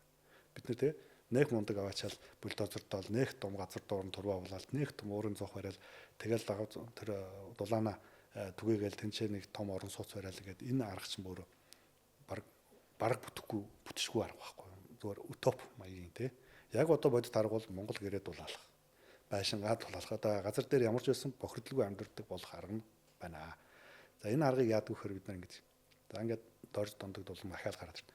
Тэр 6-8-48 квадрат байшинг яаж дулаалвал илүү үр дүнд хүрэх вэ гэдэг аргуудыг жишээтэй бид нар сургалтаар ингээд тайлбарладаг байхгүй юу. За хан дээр ингээд зөвхөн дулаалаа уулаад байх юм бол дулаан ч хаашаа явах вэ? Нөгөө нэг саяны ярьдаг 3 агаар дэлгэртээр чи яваад гэж байна. Тэ? Дулааныг үрээр чи яваад гэж байна. А нэг бол ерөөсөө нэг дулаан алдчихж байгаа цэгрүүгээ хамаг дулаан чи яваад энэ ханаар чи нэвтэрдэг юм аа гэдэг. Шал таазаар чи яваад өгнө. Тийм учраас битүү сайн дулаалаа гэдэг нөгөө жоохон үгний чи ард ингээд технологи одоо шийдэл ногдоод байгаа байхгүй. Битүү сайн дулаална гэж үсгээр. Ерөөсөө ямар ч дулааныг үүргүүгээр битүү ингээд те хөлгөдөж дулаална гэдэг юм байгаад байгаа. Тэгэхээр энийг нэрээ юм байх шүү. Нэрээ тийм байх шүү гэж хүн мэдрэхэд аюу хэцүү. Ханаа дулаалцсан юм чинь одоо нөгөө харахад талаас бамбаатлахын дулаалцсан, гадна талаас фасадаа янзалцсан. Одоо би дулаан алдах ёсгүй гэдэг. Одоо би халаагуураа гэдэг ингээ хайгаа явчихдаг хөө. Тэр бол манайхантай дандаа тэг шалтгаалдаг. Тэгээ бид нөгөө аргаа бараад Сүхбаатарын талбай дээр загастай байшин хүртэл тавьж чаад энэ битүү дулаалцсан байгаа шүү. Доогуур хартаа шал нь ийм дулаалгатай ингэж байж чинь дулаан ч ерөөсөө нэг ч ширхэг дулаан гойчихгүй байгаа юм шүү гэдээ үзүүлж харуулах гээд бид нараас оролдож байгаа хөө. Их олон жил ингээд Сүхбаатарын талбай дээр зогсож байгаа. Энэ юу хэлэх гэдэг ихэд хүмүүст одоогийн байж яг 100 хайл дээр байдаг материалаар та байшингаа илүү сайн дулаалаа, цонхоо сайн цонх тавьчих юм бол нүүрс төлөхгүйгээр энэ загаснууд шиг хасах 35 градусд гадаа тэг хөлдөхгүй ингээд хоноод байгаа байхгүй. Ямар ч халаалт байхгүй. Тэр юм байсан мэт тий. Нараар орж ирсэн тэр дулаан чинь цонхоор орж ирсэн дулаан чинь усан дааш ингээл бүх одоо ингээд төрийг томруулсан юм байшин одоо бид барих гэжлээ л да ингээд ахаад тэгж яахгүй бол бид чинь загаснууд бол арай өөрөлдөө мөрөлдөө ингээд хүн чинь ингээд гараа хийж ингээд мэдэрч байгаа байхгүй. Хасах 25 градусд ингээд нэмэх 20 градусд ч юм аюу халуун мэдрэгддэг юм лээ. Гараа хөлдөх гэж байгаа тий. Ингэж мэдэрчингүүд хүмүүс хүү шинж ямар сони юм бэ гэд ухаарад мэдээд авсан хүмүүс нь байшингаа бариад явцсан. Хүмүүс ихтэй маас нь ойлгож өгөхгүй. Нэг л мажикал одоо те нэг л юм гоё юм байх хэрэгтэй. Хаана газар нуучаад эдгээр хэлэхгүй нэ гэдэг байгаа байхгүй. Би байдгаараа хэлээд яваад. Өөрөөсөө ийм шүү дээ гэдэг ингээд одоо үзүүлээд байшин барьсан байшингуудаа манай гэрт төрч хүмүүс очиж хондог те. Янз бүр болоод ингээд манайх ч огт тогны зарцуулалт байхгүйгээр ингээд 5 жил огт дэд үсгүй явчих. Тэгэхээр ийм хэмжээнд хүрэхин тулд нууц юм ерөөсөө нэг ширхэг байхгүй гэдэг. Ерөөсөө физикийн хууль. Ерөөсөө тэр 5 зарчмаа мөрдчих юм бол танах шууд маргааш нь пассив байшин болно. Тэ? Цонхоо солих хэрэгтэй байна. За урагш нь хараагүй цонхыг бол одоо ингээд аргална. Одоо ингээд баруун тийш харсан цонх байх юм бол энэ чи яадаг вэхээр баруун тийш харсан цонх чи яг ертөнцийн зүгээр өвөл дулаан ордгоо цонх байхгүй. За баруун тийш хараад барьсан байшин одоо яах юм бэ гэнгүүт дулаан ордгоо мөртлөө зун болохоор ингээд айгүй халдаг тэр цонх гарч байна. Энэ нөгөө нарны өөрийн байршлаас болж байгаа байхгүй. Пассив зарчимтай өдөржингөө баруун талаас шарна. Ингээд энэ мэтлэн энэ юмнуудыг чинь ингээд зарчмаа ойлгоцсон. Яг урагшаа харсан сайн цонх тавья гэдэг үгийг хэлж байгаа чинь өөрөө цаана баруун ташаа харсан цонх чи үгүй шүү гэсэн үг байхгүй юу? Саавахж ойлгох юм бол. Тэгээ баруун ташаа харсан цонх, хойшоо харсан цонх одоо энэ одоо нүхтийн ам амаар ингээд байж хойшоо харсан цонхтой байшингууд бол тэр цонхоо битүүлэх ч юм уу те. Илүү сайн 2 давхар цонх, 3 давхар цонх хийдэг ч юм уу. Ингээд сайжруулад пассив руу дөхүүлээд агаар сэргэлтээ сайжруулад битүүмжил бас их чухал да. Ерөөсөө сайхан битүүлээд агаар сэргэлтийн систем тавихад л ерөөсөө эрчим хүч 50-60% хэмнэх жишээ байдаг юм гэдэг бид нар бол ойлгоод байгаа. Ямар сайн дал хартаа. Одоо Монгол гэр бариад үзэж байгаа. За шалнаасаа аягүйх бол алддаг юм гээ шалан дээр дулаалга хийчихэд гэрээ ингээд битүү цавгаар нь доторлоод тэр нэг саяны агаар сэргэлттэй жамтгаан төхөөрөмж гэдэг байхгүй. Энийгээ тавьчихад халаалтгүй хонж байгаа шүү дээ. Би энэ өвөл жишээлбэл ингээд хонлол олон нийтэд таниулах. Дарахгүй. Хамгийн хүйтэн дээр нэг 7 гараас хүрч байгаа. Монгол гэр дотор нэмэх 7 үү тий. Монгол гэр дотор халаалтгүйгээр нэмэх 7-той болох боломж нь ерөөсөө сая төгрөг дотор багчиж байгаа байхгүй жишээлбэл. Энэ нөгөө пассивын 5 зарчмын ганц 2-ыг хэрэгжилж штэ. Би шалаараа зүгээр дулаалцсан ханаа битүү дулаалж чадаагүй ч гэж угаасаа зориогүй. Битүүжил цагтаа цав хийж агаад агаар зэрэгэл тавиад ингээд 2-3 хаан элементийг авч хэрэглээд гэр дотроо би мишогт хонж байгаа. 7 карат. Ингээд хонж болд юм байна. Сая төгрөгөөр тий. Тэгэхээр түлшиндээ баг Монгол ирж 2-3 сая төгрөгөөр. Яг тэр бол тэр хэсэг сая төгрөг. За ингээд цаашлаад тоон илүү сайн дулаалах хэрэгтэй байна. Хаалгаа илүү дулаалах хэрэгтэй байна. Ингээ гадна талаар нь бас илүү бороо мороо төвтрүүлгүй. Ингээд нийлээд 5 сая төгрөг орчим болж лээ л дээ. Яг зүгээр элемент салгаад те одоо ингээд байшин дээр одоо яаж хэрэглэж болох вэ? Байшингийн одоо дулаан алдагдал хаагур яваад байгаа гэдгийг бид нар мэддэг. Хаан дээврийн боловсрол дээр зайлшгүй алдаж байгаа. Энийг бол очоо бөглөнгүүд пад гэж пүнк гэж явчихна гэж ярьдаг монголчууд. Пүнк гэж явчихна гэдэг чинь тэнд үүсдэг байхгүй. Пүнк гэж явж ирэл одоо цонхны хэрэгэн тойрон хүрээгээр алдаж байгаа дулааныг бол жишээлбэл цонхны амлагаан дээр чигжээс гэж өгөл тийм ээ. А цонх нь одоо жишээлбэл хагарцсан ч юм уу 2 жил 1 жил дан шилтэй энэ байх юм бол наагур нь тунгалаг пленк татаад энэ бол усрал 10,000 төгрөгийн зардал тийм үү. Тунгалаг пленк татангууд дулаан хамгаалтанд 2-3 дахин сайжирдаг цонх. Зүгээр цонхны шил шүү дээ. Наагур нь зүгээр юм гялгар цаасыг ингээд битүү сайхан цавуудад наачхад тэр өвлжөндөө тэр цонхоор алддаг дулаан чинь 2-3 дахин буурчдаг жишээ юм үү те. Иймэрхүү муу аргуудыг үүсгэж болж байгаа байхгүй нөгөө нэг 5 аргаарч. 5 аргаас битүү сайн дулаалын урагшаа харсан цонх сайн цонх гэдэг чинь тэр сайн гэдэг үгэн дотор чинь саяны нөгөө 3 давхар шил болгож байгаа маягтай хялгарт очиж байгаа байхгүй. Гэх мэт иймэрхүү технологи гэхээсээ илүү аргачлалын шинжилгүүдийг хийснээр гэр хорооллын одоо ямдангуй бай гэдэг юм шийдлийг бид нар бол төрлөөр нь босруулалт явж байна. Тэгээд гэр хороол дээр одоо улс төржөөд одоо яг хөө тэгтээ ямар ч үсэн гэр хорооллын айлууд маань одоо хашаага өнөөдрийнхээ хэмжээнд сайхан тогтчуулаад хөрсөн дээрээ одоо тий кадастр хатгаад эндээ ингээд бохирдол багтаагаар амьдэрч яа. Тэгтэл сайн цаг ирнэ. Танай хүүхд том болноо. Танай хүүхд зэрэгт явж ирээд ингээд мундаг барилгасан болоод сайхан пассив байшин байж болтгоо. Нэг бол ойлгоол ажиллаа, залин хөлсөө боловсроод ингэхгүй бол бид нар яаж нэхэр газараа бошоохон байраар сольчих гэдэг. Яг тийж. Хайр юм тий. Тэр газар чинь бол алт байхгүй да. Хүний эдэлбэр газар гэдэг чи одоо тий өнөөдөр бол муухай харагдаж болно. Өнөөдөр тий тэр газар нэг навсаас нь хачин байж болно. Яага муухай харагдаад нь ерөөс ойлгомжтой шүү дээ. Нүүрслээд байгаа болохоор та муухай харагдаад байгаа. Тэр нүүрсээ түлхээ болий. Дулаан хураагуурт одоо сайн Монгол гэрийн жишээгээр бол нэг сая 2 сая төгрөгөөр ингээм янз болж байна. Байшинг бол нэг 5-10 сая төгрөгөөр янз болгож болно. Дээрээс нэмээд энэ хөрс зүлэг янз юм сайхан болгоод ингээд үнс нүрс өвчнөхгүй тогны зардал гаргахгүйгээр бид нар халаах боломж байна гэж яагаад тэр шөнийн тог гэж нэг өнгөө тог гэж нэг юм яриад байдаг шүү дээ. Энэ чинь яг бодтоор байдаг байхгүй юу? 300-аад мега тэг одоо өдөр шөнийн зөрүү байна. Өдрийн хэрэглэнээсээ оройн одоо нэг 7-8-аас 9 цагийн үед оргил хэрэглэнээсээ шөнө болохоор 300 мегаваттын эрчим хүч чөлөөлөгдөж байгаа байхгүй юу? Энийг нь бид нэр гэр оролдоо одоо өнгөө тарааж байгаа. Энийг нь бид нэр шууд ингээд дулаалдагтай байшин дотроо халаагаараар ингээд тавьчихад алдчих биш. Нөөцлөлт. Нөөцлөөр ийм хэмжээний одоо ингээд өөр пэшингийн хэмжээний тоос урж байгаа л дотор нь халаагаар тавьчихдаг байхгүй. Тэгээд гэрээ саяны аргаар ингээд дулаалаад байх юм бол бид нэр цахилгаан халаалтын зардал мөнгө гарахгүйгээр Монгол гэрээ дулаалчаад хамгийн гол нь хашааных үн цэнийг өсгөх гэдэг шүү дээ гол нь.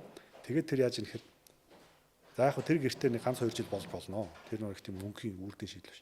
Цаг сайхан болно шүү дээ. Тэр чинь хүүхэд нь томорно. Ингээд ирэхээр жижигхэн цомхон 50 60 м явтаад байшин барья. Энийг пассив аргаар барья. Ногоон зээлээр барья. Түлшинд өгдөг байсан те сар болгон 200-300 мянган төгрөг шатаагаад тэнцээ галч хийгээ сууж өгдөг байсан хүн маань өөрөө байшингаа бариад өөрөө дулаалаад ч юм уу те өрсөлдөг нийлээд дулаалаад ингээд value үүсгээд ингээд гэр орооллын үнцэнэ өнөөдөр бишэл хашааны газар 50 60 саятай бол 5 600 сая хүртэл явах ёстой.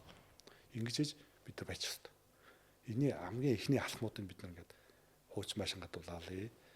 Монгол гэрээ янзлъя. Хүн жодлонгаа янзлъя гэд ингээд үнцэн өсгөж явах. Яндангүй бүс зарлаа гэдэг одоо хөдөлгөөч бол биднээс эхэлсэн юм байна шүү дээ. Одоо яндангүй бүс зарлаад ирэхээр аяндаа юмны үн шал өөр бол. Тэд чинь нөгөө удамжиндаа нүүрсээ гаргаж хайдаг газар доогоор нь турбаа болж магадгүй гээд хүлээгээд асфальтаа дэвсч чадахгүй, дэд бүтц хийж чадахгүй байгаад энэ шалтгаанч бид ерөөсөө дэд бүтцийн шийдэл нь ганцхан шийдэл гэсэн үг. Турбаа болоод 5 шугам татна.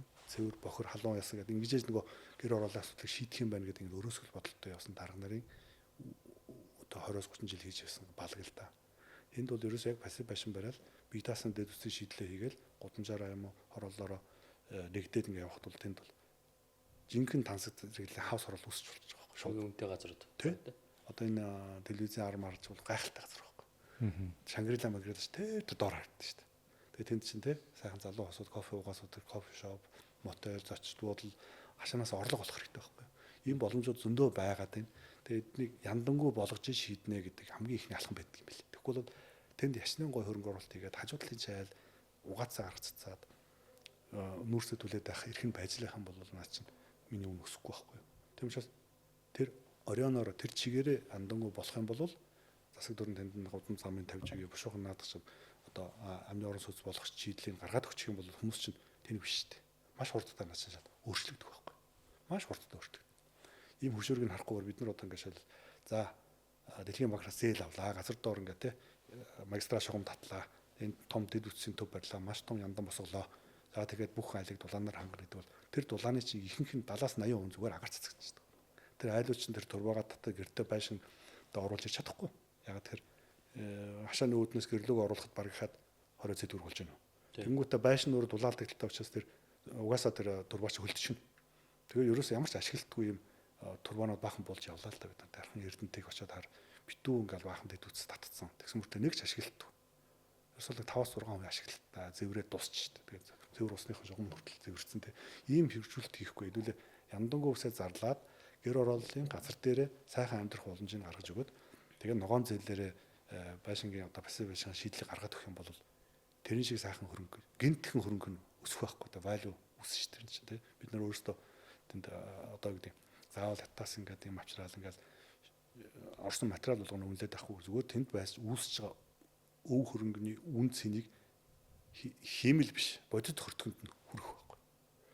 Ийм том хотын те энүүхэн ойрхон 1-2-2-3 км дотор байгаа газрууд бол дэндүү муунлагдаж байна гэж харж байгаа. Дэндүү одоо слам гэх юм.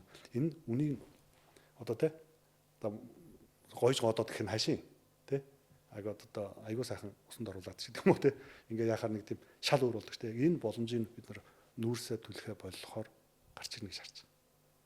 Би бол зөв л ярьж ингэж бодож байна те буруу юм эсвэл зөв харин хүмүүс чинь тэгээд идэв шүү дээ чи эсэргүү юм ярьла гой хөгжих гэж ах чинь айгуу том өндөр 20-30 давхар байшингууд бариад ингээ Монгол улс хөгжих ёстой байтал чинь чи юу яриад байгаа ингээд юм ус байдаг л да.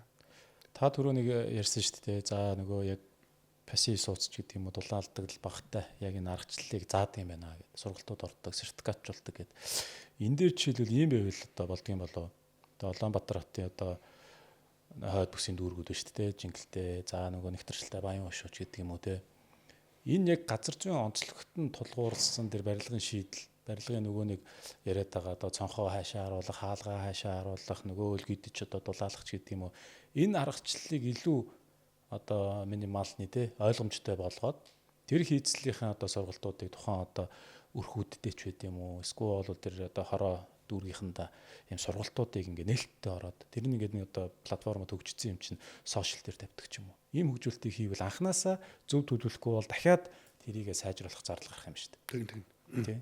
Тэгэхээр энэ байдлаар та нэг юм л нөө сая нөө 100хан дээр чинь нэг сургалт ороод байгаа шүү дээ. Одоо баг 100-аа ингэж галлаараа гэдэг. Одоо хорооны манай даачка хүртэл ингэж орон бий сууж юм аа. Одоо яг таны энэ яриг чи би нэг 50 минут сонсчвол яаж хийж байгаад байшингаа дулаалаа гэдэг нэг тийм.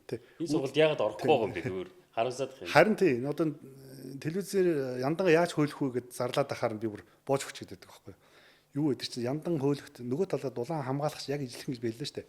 Энэ дулаан 5 кВт энэ ч 5 кВт цаг энэ дулаан үүсгэж яаж энэ хамгаалж үүсгэж чинь тий хамгаалсан нь өөрөө мөнхийн хөдөлгүүр хэзээч тэр хамгаалт алдахгүй зовлж 100 ч өдөр шөнөгүй ингээ ажиллаж дулаалгахтай байшин гэдэг чинь энэ чинь бол гал түллээ халлаа унтарлаа хөлдлөө гэдэг нэг юм тэгээ мөнхийн тэжээ түлш шаарч гэдэг юм аргаасаа татгалзаад энэ тал руугаа явах гэдэг дээр нь илүү олон нийтэд гэгээр соён гээгөөрлөх туршилт судалгаагаа хийж байх байтал энэ дээр ингээд мөнгө өгөөд нүүрсэн дээр нь татаас өгөөд тэгээ шуудаа хятад оюутгчид юучлэн амар юм яваад хэдэн зуун тэрбум марн шатаадаг энэ юм руугаа өдөр шөнөгүй телевизээр бөмбөгдөд хорхны тархин чинь галлахал ёстой гэдэг юм суут юм баг үстэй. Тийм чинь аюул үстэй чинь одоо хүн болгон тэгээ тархин дээрээ суут тэр хүмүүсийн одоо менталити юмнуудыг өөрчлөх гэж бид нар чинь хувийнхаа хөрөнгөө шүү дээ. Бид нар улсаас нэг ч төгрөг татаас авч үзээгүй тийм. Зөвхөн өөрийнхөө чин хэрмэлслэр хүслээр өөрийнхөө одоо эдэн байрнуудыг зарж хагаад ингээд загварын байшин барьж үзүүлж, загастай байшин барьж үзүүлж, ингээд сургалт хийж, ерөөсөө ямар нэгэн байдлаар бид нар төрөөс нэг ч дэмжлэг авч үзээгүй. Бидний энэ яриаг одоо тийм бодитоор нь дэмжиж ингээд явахгүй юм бол нүүрстэйг утгалсан энэ нэг юм чинь ингээд амиа тавихгүй шүү дээ. Маш хүмүүс туслангийнхаа байшин дээр дулаалгаа олигтой хийхгүй зүгээр халаалт тэгэл нүүрс токен дээр дулдуудаад ингээ башин барчин тэгэл тэр нь өөрөө жилээс жилд үнэн муурал улам сапирал тий улам л их зардалтай бол тийш одоо ингээд одоо өөрсдөө үйлдвэрлэлийн улсууд ярьж байгаа 12 сарын хугацаа байж хахад 2 сар ашигладаг байшинд тий метр хавтаад нь сая төгрөг төлчөөд айгүй хожсон юм шиг байдаг. Айгүй амтхан башин барьчлаа янз бүрийн гоё гэдэг. Тэр 2 сар ашиглах юм бол тэргээр яах юм бэ? Тий 12 сар ашиглаж байдаг чинь санхүүгийн хүмүүс яаж судсаа ойлгомжтой байна. Бүтэн уул зүнгөө өдөр шөнөгүй ашиглаж ийж байшин гэж ашиглан артыг боос. Тэгээд мөнгө хэмнэх гээд хямдхан байшин барьчихад тэнгуүтээ одоо яаж халаа халтаж яадаг вэ? Яаж нүүрсээ одоо илүү сайн таг утүүлж гэж хаана байна? Тэ? Гадаадаас ийм гоё үнгүү дэмжлэг орж иж хахад ийм гоё газан дээр ингээд дэмжиж өгчихгүй гэдэг ийм л ярианууд ингээд хурж байгаа байхгүй. А гэтэл анханасаа маш сайн дулаан хамгаалалттай байшин барьчих бол тэр нь өөрөө үйл хөдлөнгийн үн өсдөг та чанар нь сайжирдаг гэдэг юм ийм бодлого нь угаасаа санаасаа баймаар л байна л да. Сайн хэлдэг шиг тэр түлсэндээ ингээд бүтэн манарцсан ийм бодлого яваад харах болохгүй л байна. Сүүлийн үед яг нөгөө өөр чинь хэлдгэр Чингэлтэй дүүрэг мандуул захирагч энэ ингээд бид нар хамтраад энэ загастай байшин томруулъя. Одоо жинхэнэ бодитоор нь те бүр загвар харгаад хүн ордог дотор ингээд тавилга нь байж байдаг, онтож үзэж болдог.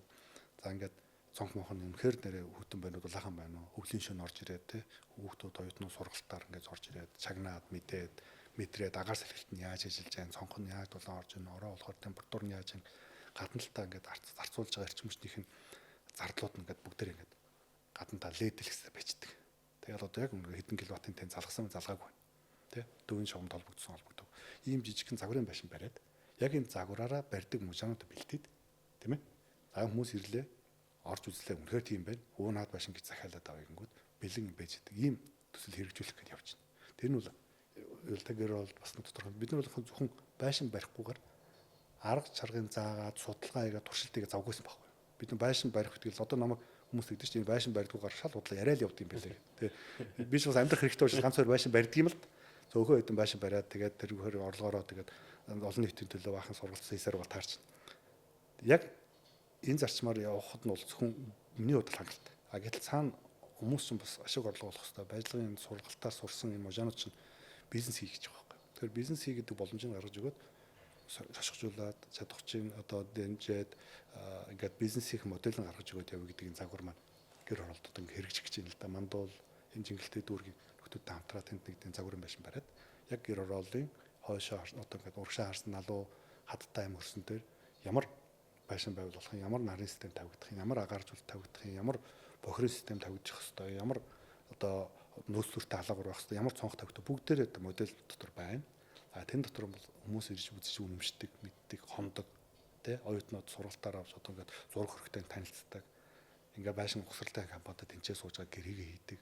Тэгээд тэргээр таашаандаа сайхан амьдрыг жоосод бүндээсээ гэрээгээ хийгээд энэ байшин копидод аваа явдаг. Тийм загвар хэрэгжүүлэх гэж. Тэгээд энэ л өөрөө бас нэг тодорхой гаргалгаа юм болов уу. Өрхийн одоо нэг амжиргааны яг энэ амьдрах соёл нэлээд одоо дажгүй болсноороо тухайн орчны одоо нөгөө орчин таатай бол нөгөө саяны ярьсан газрын үнц нь өсөд байгаа юм л та. Тэгэхгүй бол нөгөө харанхуй болох тусам л те мэдээж тэр хөгжил яригдахгүй байгаа.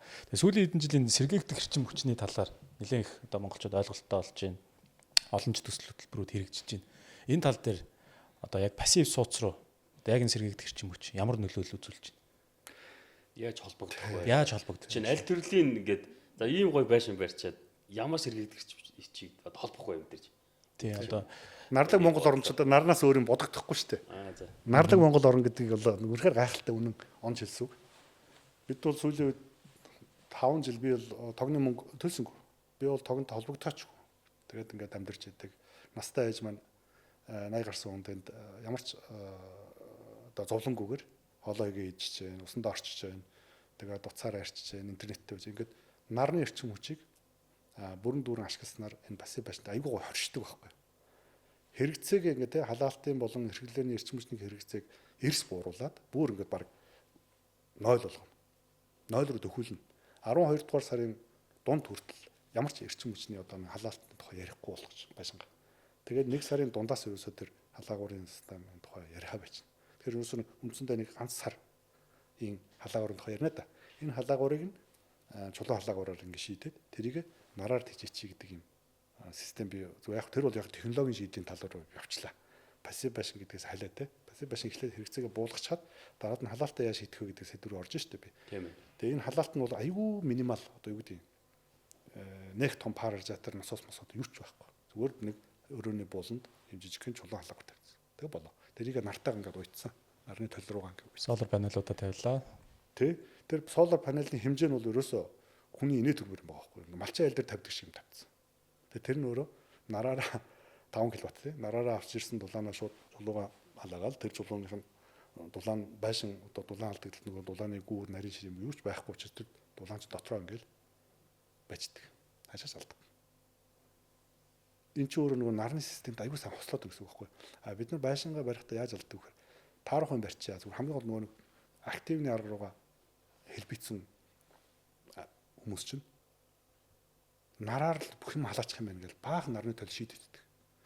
Нарны толоор шийдээд явхаар тэр яадаг вэ? Яг өвлийнхөө яг ингээд хамгийн хүнд үедээ зориулаад системээ дизайн хийдэг. Тэгэл тэр нь бол 20-30 кВт болдог.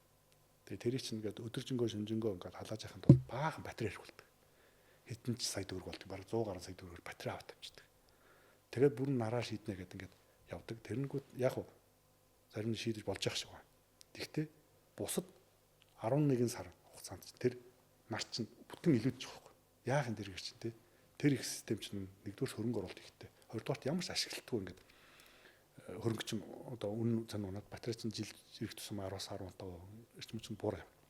Тэгэхээр ийм хөрөнгө оруулалт хийгээд ийм их том систем хөрөнгө оруулалт хийгээд ч гэсэн зундаа тэр чинь ямар ч ашиглалт байхгүй. 199% нар чинь амарч ийн гэсэн үг байхгүй. Тэр их хашаагаар дүүрэн тавьсан толчинтэй хайр юм байна. Илүүд болж байна. Тэгэхээр нарны систем оптимал одоо хамгийн зөв шийдэл бол эхлээд хэрэгцээгээ нам буулгах хэрэгтэй. Одоо би ингэж хэрэгцээ дээр их олон хэрэгцээ байдаг л хүн чинь плеткэн дээр хоолоо юмаар байна, гүний хутгаа ажилуулмаар байна, тэ? Одоо ингээд цахилгаан эрчим хүчний хэрэглээнүүд ингээд байдаг. Тэгээ манайхан яаж дизайн хийдэг вэ гэхээр бүгдийн дээрэн дээр нэмээд юм байна шүү дээ. 5 кВт-ийн пэч байгаа юм байна. За ингээд 6 кВт-ийн тэ бойлер байгаа юм байна. Ингээд нийтэд 11 гол ингээд явцсан. Тэгээ явсаар 40 кВт гаргаад ирдэг тийм ээ. За энэ 40 кВт-ыг чинь давахын тулд бид нар ямар ч байсан нэг паста 60 кВт-ийн систем тавья гэл ингээд ортдог. Энэ чинь өөрөө одоо нонсенс одоо тийм утгагүй асуудал. Чи яагаад заавал бойлер ажиллаж байгаа чинь худаг ажиллах хэрэгтэй. Тийм үү? Худаг чинь 1 секунд 2 секунд л ажиллана шүү дээ. Бад гэл. Энийг чинь ингээд зохицуулт тохируулах хийх одоо ухаан хэрэгтэй байна шүү дээ. Заавал юм зэрэгцээл ингээд энэ ч хөргөж ажиллаж байхад л энэ ч заавал мах шарчих гал үзээд байх юм барихгүй хөргөчүүд дөрөв унтраалсан. Тэр өөрөө автомат ухаалаг удирдлагын системд байгаад ирэхээр тэн дээр ерөөсө хэрэгцээнийхээ нөгөө нэг цахилгаан эрчим хүчний хэрэгцээнийхээ чадлыг 5-аас 6 дахин бууруулж болдог байхгүй. Аа. Бүгдийг зэрэгцүүлэхгүйгээр, давхцуулахгүйгээр ингээд тархаах байдлаар. Тэгээд ирэхээр нөгөө нэг дизайны хийгдэж байгаа тэр битрэ тэр айгүй өндөр өртөгтэй юмнуудын чи хэмжээнүүд нь эрс жижигрээд байна. Өндөр хүчин чадалтай хэрэггүй бол явчих юм биш үү? Эрс жижигрэл явна. Энэ ерөөсөө аргууд чинь бүр ингээд төгсрөө сүулдэ ингээд манай дээр малчны нарны тал тавьчихсан малчин шиг тий. Тэгээд пассив байшин дотор ингээд амьдардаг хүмүүс гайхаад байдаг байхгүй. Чөтгөртэй байшин шиг. Мөнхийн гэрэлтэй. Тасрахгүй. Тэгсэн мөртлөө мөнхийн дулаахан. Тэгээд уулын мухард. Тэг сонин шүү дээ. Ингээд цаасан гал энэ том улсуудыг би аваачдаг юм. Аваач нэг бодлогын шинжилт хийх гээд энэ төрөлсгийн анхны чи би бол одоо лоббидх нь хашаа. Би нэг кофе авч үзээгүй л дээ тэр хүмүүст. Зүгээр авчиж үз. Соён гэгээр хар тий. Төлөлтөө ингэж хий. 330 сум байна. Энэ одоо суурин газрууд байна. Энэ одоо хөгжилтөд дандаа том мега нарны одоо юу гэдэг нүүрсний станцын тухай ингээд яриад идэх те. Тэн дээр ингээд гадаадаас зээл аваал те. 20-30 сая доллар гэл ингээд яриад. Энийн хэрэгцээ байгаа мó гэдэг дээр асуулт асуудаг хөнөөгдсөн. Одоо янз бүрийн сайд нар очно. Нэрээ тийм байж тээ гэдэг юмнууд явж байгаа байхгүй. Ингээд 10 жил би бол ерөөсөө юм л ажиллая. Хүмүүсттэй таниулах, бодит жишээ үзүүлэх, яаж хэмжүүлэлтийг үзүүлэх, яаж хотхон төлөвлөж болох, яаж одоо суурин газар сургууль цэцэрлэг одоо бид нар чинь ингээд хамаг мөнгөө нүүрсэндээ өгөөд дуусчих байхгүй та. Багш нарын цалин гэж хаана юу ч байхгүй. Гэсэн мөртлөө уран зоох, сумын уран зоохны халаалтан дээр бол асар их мөнгө тавьдаг. Энд чинь 20-30 жил бүр асар их мөнгө байхгүй. Одоо жишээлбэл амны орон сууцсан дээр зүгээр жишээ авахад ердийн байшин дээр байшингаасаа бараг 2 дахин илүү 50 жилийн хугацаанд 2 дахин илүү өртөгтэй нүүрс шатах юм бэл. 250-аас 300 сая төгрөг шатаж байгаа. 50-60 сая төгрөгийн одоо өртөгтэй байшин дээр шүү дээ. Эрчим хүч хэмнэх нь өөрөө тийм урьдчилаа тэр халаалтынхаа тий 50 жилийн халаалтыг өнөөдөр худалдаад авчлаа гэсэн үг байхгүй да. Тэгэхээр тэн дээр нь одоо энэ зээлүүд бодлогоо чиглэж явах хэрэгтэй байна. Хүн гэв гинтгэн тийм ахиухан мөнгө гаргах боломж муутай байдаг учраас зээлээр өгөө. Тэгээд зүүнний үлдсэн 50 жилдээ тэр бол эрчим хүчний тэр одоо өмнгийн савлгаа одоо янз бүрийн тэр эрсдлүүд дайн зажин одоо юу ч байсан ажирхааргүй юм байшин барьчихныг бол тэр мөнгө чинь төлбөрөө төлж гэнэ л гэсэн үг байхгүй юу. За ямар юм хольж яриад уучлаарай. Би бол ингээ сайхан чөлөөтэй сайхан сүлдэн гэдэг хольж утгаа сайхан. Нэг гоё асуулт. За яг одоо байшинг бол та баг тэгрүү хүмүүсийн зардалтай байшин барьж байна. Дулаан алдагдлгүй. Надад болохоор бас нэг асуулт байгаа даа. Улаанбаатарын одоо гэр хороолол чинь нэг юм баруун урагшаа харсан, зүүн урагшаа харсан. Яг их зурагшаа харсан бол баг энэ хойш баг ховор байх гэж бодоод байл л да. Тэгэхээр монголчууд чинь нэг үүдээ урагшаагаа харуулад барьдаг нэг гэрээ нэг тийм стилтэй байгаад байдаг шүү дээ. Би бол одоо ийм гоё байшин барих гэтэл та ийм дизайн дээр ийм лимитэд ийм хязгаартай байшин барих юм байна гэж хараад байгаа. Одоо нуулгүй хэлэхэд хүн чинь амьдралдаа нэг л байшин барайл тэгэл тэрэндээ таны хэлдгээр нэг 50 одоо 20-30 жил амьдрал асуурдаг. Тэгсэн чинь дизайн нь болохоор ингээд одоо газрынхаа тогтцоос одоо шалтгаалаад одоо урагшаа хашаах нь та заачих юм байна те. За цонхоо бол ингээд бараг л нөр барилгын зургийг чинь та бараг концептыг гаргах төвшин тийм байна гэж би харлаа. Тэгэлгүй байна. Гэтэл бол Google-ээс одоо би эвдэртэйгээ ингээ харсан чинь нөгөө байшин арай гоё байшин барьваар яваад тэ. Тэгээ дизайны асуудал бол мэдээж яалч гэж чухал тэ. Тэгэхээр та одоо эрчим хүчтэй ингэж гоё эсэргээрх эрчим хүчтэй ингэж уялдуулсантайгаа адилхан дизайныг яаж харж. Би таны ингээд барьсан байшинуудыг харахаар яг уртлын хэсэгтээ нэг дулаан хоригдлоор нэг юм том балкон шиг нэг юм тагчиг юмтэй тэ. Тэгэл ингээд цаашаа цонхороо ордог нэг ийм хэвийн барилга байна. Гэтэл нөгөө гоё зурагтаар хардаг Google-с хардаг байшингаа би яаж одоо пассивээр барих юм бэ? Тэг яг бол та дизайн дээр та нэг шийдэл хэлээч. Тий. Би ч нэг алдах хэрэггүй үеуд одоо ингэ явж байгаа. Хүмүүст итгэл үнэмшил төрүүлэх үүс. Дээрэс нэмээд одоо анхны хэдэн загварын байшин хүмүүс даваас алдаа мадаг гаргачихгүй тул нэлээ хичээсэлтэй. Ерөөсөө 1 мм нэг одоо милливаттыг алдаж болохгүй гэдэг юм мишн маягийн байсан учраас тэ алдаа бол гаргаж болохгүй. Тэр учраас байшингуудыг үлэрсэн дандаа тэгж. Нэгдүгээр хоёрдугаар чинь өөрөө Монгол улсын Улаанбаатар нийслэлч бүр маш хүйтэн байхгүй та. Балаан төвшөнстэй 1300 м. Тэгээд хасах 30-40 градустай ингээд хэв нэг те 7-8 хонжидэг те. Ийм амир газар дээр бол алдаа гаргаж болохгүй. Тэ. Алдаа хийх юм бол энэ чинь өөрөө цаашаа зах зээл дээр юу яригдах вэ гэхээр энэ өөрөөсөө хотлаа билээ. Халаалт заавал хэрэгтэй юм билээ. Гэдэг ч юм уу те. Нэг ганцхан өгүүлбэр чи өөрөө цаана маш том юмыг ингээд таглчих гэдэг байгаа байхгүй. Тийм учраас заавал эрчим хүч өөр дээрээ шийдсэн халаалтын одоо нэг ая тухгүй байдал үүсгүүгээр маш сайн байшингууд барих хэрэгтэй болж байгаа байхгүй. Миний анхны талх. Одоо тэрийг бол биелүүлсэн гэж харж байгаа. Үүнээс цааш бол яг уу гэхээр тэ пассив стандартаа баталсан үе дээр яг уу пассив руу гэдэг ч юм тэ. дөгсөн ч гэдэг юм уу. Ингээд хойш харсан цонхтой энэ байж болохоор болчих жоох байхгүй. Тэгээ чөлөөтэй те. Одоо өмнө концепц нь энэ юм байна. Тэгэхдээ хүн дураараа орц гарцаа аяшин шийдэ халаа цааш наруулаа газрынхаа нөхцөлд ойруулаад ингээд хийя. Тэгэхээр тэн дээр бол баг зэрэг одоо те эрчим хүчний зардал гарна шүү гэдэг нь тэр угаасаа сертификатаар гараад ирнэ. Тэгээ хэдэн киловаттын зарчаалттай байсан шүү гэдэг. Тэ. Ингэж явахгүйгээр бид нар анханасаа наач сэтэ дөрвөл нөгөө л уурын зогч нь хэрэгтэй нөгөө л тогч хэрэгтэй чи дөвийн дог тасрах юм бол яах юм гээл одоо эрчим хүчний сайд надаас асуулагт би юм хэлж чадахгүй байсан байхгүй. Одоо бол юу гэж хэлэх вэхээр одоо бараг л дунд тургуугаа залгана шүү дээ. Чиний тог надад хэрэггүй гэдэг. Ингэж болж исэн гэдэг чинь өөрөө энэ бодлогын шилжилт хийхэд төлөвлөс болсон л болохоос биш. Байшин болгоныг пассив болгоод айл гэж байгаа юм. Ерөөсөө тэр 5 зарчмаа ашиглаад хойшоо харсан цонхтойч байсан битүүмжлэлтний буруу гэж юу ах вэ? Тийм биз дээ. Цонх дулаан алдагдал багтай цонх байсан буруу гэж байхгүй. Ганцхан л эрчим хүчний зарцуулалт нь баг зэрэг өснө л гэсэн юм ойлголттой байхаас биш. Тэр концепц одоо бусад тэр нөгөө нэг техникийн шийдлүүдийн талын юмнууд ч бол яг хэврээл байна гэсэн үг байхгүй. Баг зэрэг эрчим хүчний зарцуулалт өснө л гэсэн хүлээлтийг авсан байх хэрэгтэй. Нэг технологийн хувьд нэг асуулт асуух гэдэг. Одоо ингээл улсын ч үт юм уу те ингээл ажил хийж байгаа одоо дотын даргын ч үт юм уу те зөвлөхүүд маш олон хүн байдаг баг. Тэгээд технологи хөгжсөн хамгийн том орон хажууд байгаад шүү дээ те хятад гэдэг болсон. Тэгээд хятад руугаа ингээд судалгаа хийхгүй.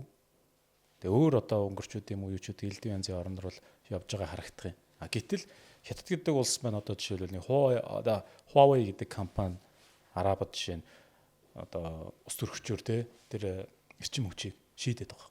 Тэр тусмаа нэг төвөө арабд нээчихсэн байх жишээ нь. Тэгэхэд сайн туршлага хажууд бэлэн байхад ягаад энэ одоо эрчим хүчний хувьд ч үт юм уу эсвэл энэ одоо энгийн зүгээр нэг юм пассив суудсан дээр жижиг асуудал ч та уг нь бол энэ чинь нэг өрхийн асуудлыг шийдэх чинь.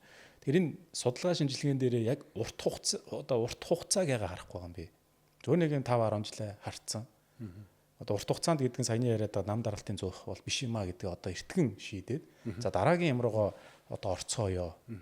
Зөв нэг газ судлаад байгаа байхгүй одоо бол тийм нэг газ судлаад эсвэл одоо ямар юм хайгаад байгаа юм. Эсвэл нөгөө яриад байгаа эдэн солар панелууд хараад байгаа. Одоо энэ солар панелыг ч хүртэл сүүлийн үеийн одоо энэ технологи гэж харж үзэхэ болоод өөр систем рүү шилжиж шít. Энэ тал дээр технологийн хөгжил тал дээр жишээлбэл та маш олон зүйлийг л одоо судалж байгаа байлгүй. Тэгэхээр энэ ус төрөгч гэдэг юм уу сүүлийн үеийн дэлхийд гараад байгаа энэ технологиуд дээр та юу гэж бодож байна?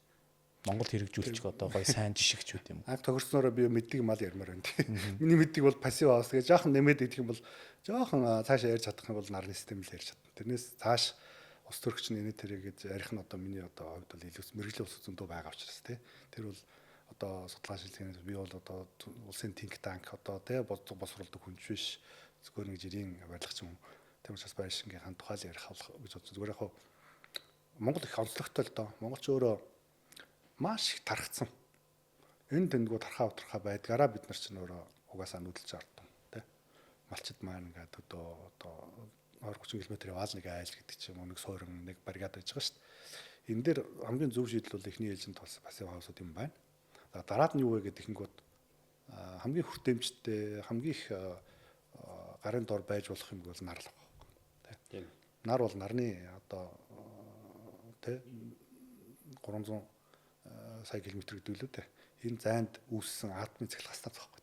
Эндээс ирж байгаа цацраг одоо дамжаад ирээд айл болгон дээр, дээвэр болгон дээр хүний бол одоо алагчлахгүй бууж штэ. Энийг бүрэн ашиглахгүйгээр бид нар газрын гүн рүүгээ ухаал, нэг бол уран зөөж гүйлдээл, нэг бол баахан турва татаал, цахилгааны шугам татаал байх нь өөрөө Монголын зохимжгүй. Дэндүү хол.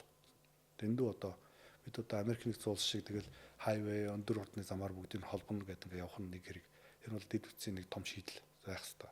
Цаана тэр тог цахилгааны утсыг бид нар хаавсан нэг 5 дугаар цахилгаан станцаас Баян хонгорын байдраг хүртэл бид нар цахилгаан татна гэж өөрөө тэнэг хэрэг байна. Маш том эрсдэлтэй. Тэгэл нүүрсний зарцуулалт ихтэй, дээрэс нь шугамын алдагдал ихтэй, засвар үйлчилгээ ихтэй. Маш их эрсдэлтэй асуу. Тэгэхээр газар дээр тог цахилгаан үүсэх 2-3 арга байгаа шүү дээ. Нэг бол нар, нэг бол салхи, нөгөөх нь бол мэдгүй генератор ч юм уу тий, батарейч гэдэг. Ингээ юм. Тэгэхэд хамгийн эвтэйхэн, хамгийн хялбархан нар байна. Энэ дээр бол бид нар бол маргах хэрэг байхгүй. Нарны цахилгаан станцыг айл болгон үүсгэж болно. Энийг харин жинхэнэ сум сорингийн хэмжээнд бол яг грид жижигхэн мини грид байдлаар бие биенийхээ дутуу нөхдөд батарей хөрөнгө оруулалтаа ингээ багасгаж тэ нэг айл болгоно 20 кВт саяны миний хэлдгээр бүгдийг нь оруулж байгаа хамгийн өндөр ачаалал давхууц хэмжээний дэд үтсийгээд хахаас илүү бүтэн сүлжээ үүсгээд тэр манах хэрэглээгүй бол танай айлаас үйлдвэрлэж байгаа тогч нь аваад хэрэглэх юм боломжууд миний гэрээд байгаа шүү дээ. Энэ системийг бид нар төлөв авч хэрэглэх хэрэгтэй байна. За тэгээд хөдөө орон нутгаар бол одоо ингээд бид нар аялал жуулчлалын том хөрөнгө оруулалтууд яриад байдаг. Тэ хэдэн сая зурчин чиглэл юм ярьдаг. Энэ болгон дээр чинь бид нар эрчим хүч дулааны шийдэл ярих хэрэгтэй. Тэн дээр л тэгэл бүм болгонлоо очоод уул руугаа тагччихвол мод унгаж ирээл түлээл тэгэл хоол цанаагаа хийгээд идэг үуч өнгөрчөөд байгаа байхгүй. Тэгэхээр энэ бол нар хэрэгтэй. Нарны цахилгаан, нарны дулаан, тэгээд пассив баш гэдэг энэ комбинацийг л би өөрөө судалсныхаа хувьд хийж яваагийнхаа хувьд тэрнийг л би илүү ярьж чадна. Бусад дээр ус төрөгч мөрөгч мэдгүй хаана газар үүсгэж болно. Тэгээд авчираад ингээд түлээд шатаагаад ч юм уу машинаа хийгээд явах үүсэхгүй тэр бол боломжтой. Тэгэхдээ бид нар гээд сайхан бэлээхэн 290 300 тоног ингээд байж идэг нарыг 300 хоног гэж байгаа шүү. Тэгэхдээ 300 хоногоос чи би бол 365 хоног шилдэг. Яг тэгэхээр хэрэгцээгээ эрс багасгаад ирэхээр үүлдээ наргүй байсан ч өдөр би хангалттай батарейг цэнгэлждэг учраас гэдэг байна. Хэрвээ би 365 хоног нь үнэхээр наргүй байгаад би эрчим хүчгүй байсан бол би өнөөдөр хөлдөөд өгсөн байх хэрэгтэй байна. Тэгэхээр Улаанбаатар одоо 1800 метрт байдаг манай байж. Тэгэхээр 1800 метрт өнөөдөр наргүй, маргааш наргүй, нөгөөдөр наргүй ч гэсэн би бол амьдралаа бүрэн авч явж болдог. Тэгэхээр нартаа гэсэн үг байхгүй. Царинсан цэцэрэг буюу те үүлнээс ирж байгаа ингээд одоо тэр нөө гэрлийн цэцэрэгчин бол ингээд ойж буугаад орж яг шууд нар тусдгүй ч гэсэн ойж буугаад ямар ч байсан миний хэрэгцээний эрчим хүчийг бол үйлдвэрлээд идэг. Тэгэхээр энэ дээр бол би 365 хоног нартай гэж хэлмээр байна. Яг зүгээр дулаанаа авах хэмжээний цонхоороо ингээд авдаг дулааны хэмжээний нар 300-д орчим хоног байдаг. Тэр нь болохоор энэ ялангуяа өвлийн хувьцаанд бол хизээч наргүй байна гэж байдаг. Гайхалтай нь бидний хийсэн судалгаанд харахад бол маш хүйтэн өдрүүдэд илүү цэлмэг байдаг. Гайхалтай. Тэ хасах 40 хүрж яхад бол өдөр нь бол сайхан шаарч идэв. Тэгэхээр бид нар бол өвөл эсрэгээр баг бодолхтой сууж явах шах болдог. Өдрийн хугацаанд тий. Тийм учраас нараа ууршин харуул цонхоо барь яг гэдэг чинь ерөөсөө тэр байхгүй тэр. Үнгүй юм орж иж хахад нуусгүй шүү дээ тий. Үнгүй аваад таа гэдэг. Үнгүй орж иж байгаа юмыг аваад тахгүй буруу харчаа суугаад гэж чинь сэнэг хэрэг болдог байхгүй. За тэгэхээр би бол ингэж ойлголоо маш товчхон. Уламжлалт байшин бол анхны хөрөнгө оруулалт багтай. Дараагийн гарах зардал бол өндөр юм те. Та сайн хэлж байгаа баг 50 сая төгрөгийн байшинд 200 сая төгрөгийн нүүрс төлдөг юм байна. За пассив буюу одоо ногоон байшин болохоор анхны хөрөнгө оруулалт бага зэрэг өндөр, дараагийн гарах зардал нь бага юм байна. За одоо яг энийг сонсоод би нэг байгаа газар дээр очиод банкнаас зээл авахлаар горж байгаа гол асуудал нь мэдээж ихний хөрөнгө оруулалт өндөр учраас одоо ихний барьцаа мөнгө гэдэг юм уу? Одоо анхны одоо урьдчилгаанд өгөх мөнгө зээлийн чадамж ингээд бага болчихж байна. Тэгэхээр би бол эндээс та бас ногоон барилгын одоо удирдах зүйл байдаг юм. Нэг хүсгээд байгаа зүйл нь одоо байгаа миний газрыг барьцаанд аваа те. Болж өгвөл одоо урьдчилгаан мөнгө тийг хэлбэртэй. За 12% бол яг одоо арилжааны зээлээс бол хамаагүй бага шүү дээ те. Тэгэхээр өөрийн байгаа газрыг барьцаалж аваад тэгээ эргүүлээд зээл өгөхийн систем ер нь Монголд байж болох уу? Тийм бол би одоо монголчууд баг энэ хамгийн түрүүс бууна гэж бодоод. Түр барьцаа банк би санхүүгийн өвчнөөс мэдэхгүй зүгээр яг банкныхантай банк маргалж идэг юм бол газар нь өөрөө нэгдүгээр барьцаа. Тэгээ газар нь барь байшин барих хугацаа чинь бол одоо амны орон сууцсан дээр бол өсрэл 3 сар ингээд барьчих штэ нэг зуны хугацаа. Тэгээ байшин нь өөрөө барьцаа болчих тэ. Тэн дээр ингээд эрчим хүчний хэмнэлттэй сайхан байшин барьсан газар бол өөрөө тэр чигээр маш том барьцаа. Хөрөнгө болох ёстой. Нэгдүгээр. Хоёрдугаар сүүлийн үед яригдж байгаа тэр одоо амны орон сууцны ипотекийн зээл олгоё гэдэг журам дээр бид нар бол маш олон жил ажиллаж байна. 3 4 жил 5 жил баг хэрэлдээл хилцээл явж байна. Тэгээ энэний үр дүн гарч ирж байгаа юу нэхэр Монгол банкныхан бол юу гэж хэлж ихээр амны орон сууц өөрөө барьцаалуур болохтой хэцүү байдаг юм аа. Нэгдүгээр шатчих гад хоёрдугаарт те одоо үйл хөдлөх хөрөнгө гэхэд талаасаа айгүй хэцүү гэд ингээд саргалаад байдаг гэсэн байхгүй. Одоо бол шал өөр болж ирж байна. Газрыг барьцаалж хагаад ипотекийн бүр 6% жилийн 6% хүүтэй зээл гаргахаар ингэ шийдэл гарчлаа шүү дээ. Шийдэл гарцсан. Одоо ингээд нарийн журмууд босруулагдж байгаа гэж ойлгож байгаа. Тэгэхээр одоо энэ маш хурдтай амны орон сууц барих гэж байгаа бол энэ зээлийг хүлээх хэрэгтэй. Байшингаа биш газраа барьцаалж хагаад маш бага хүүтэйг урьдчилгаа барьцаалуур авахгүй зээл авчих шүү дээ. Түр барьцаа гэж юм байдаг шүү дээ. Энэ хэрэггүй гэж байгаа юм. За. Тэг ингэ явчих юм бол одоо юу гэсэн үг юм бэ? Одоо тэр хамгийн гол нь тэр эрчим хүч маш өндөр хэмнэлттэй байх хэрэгтэй. Пассив тал руугаа тий.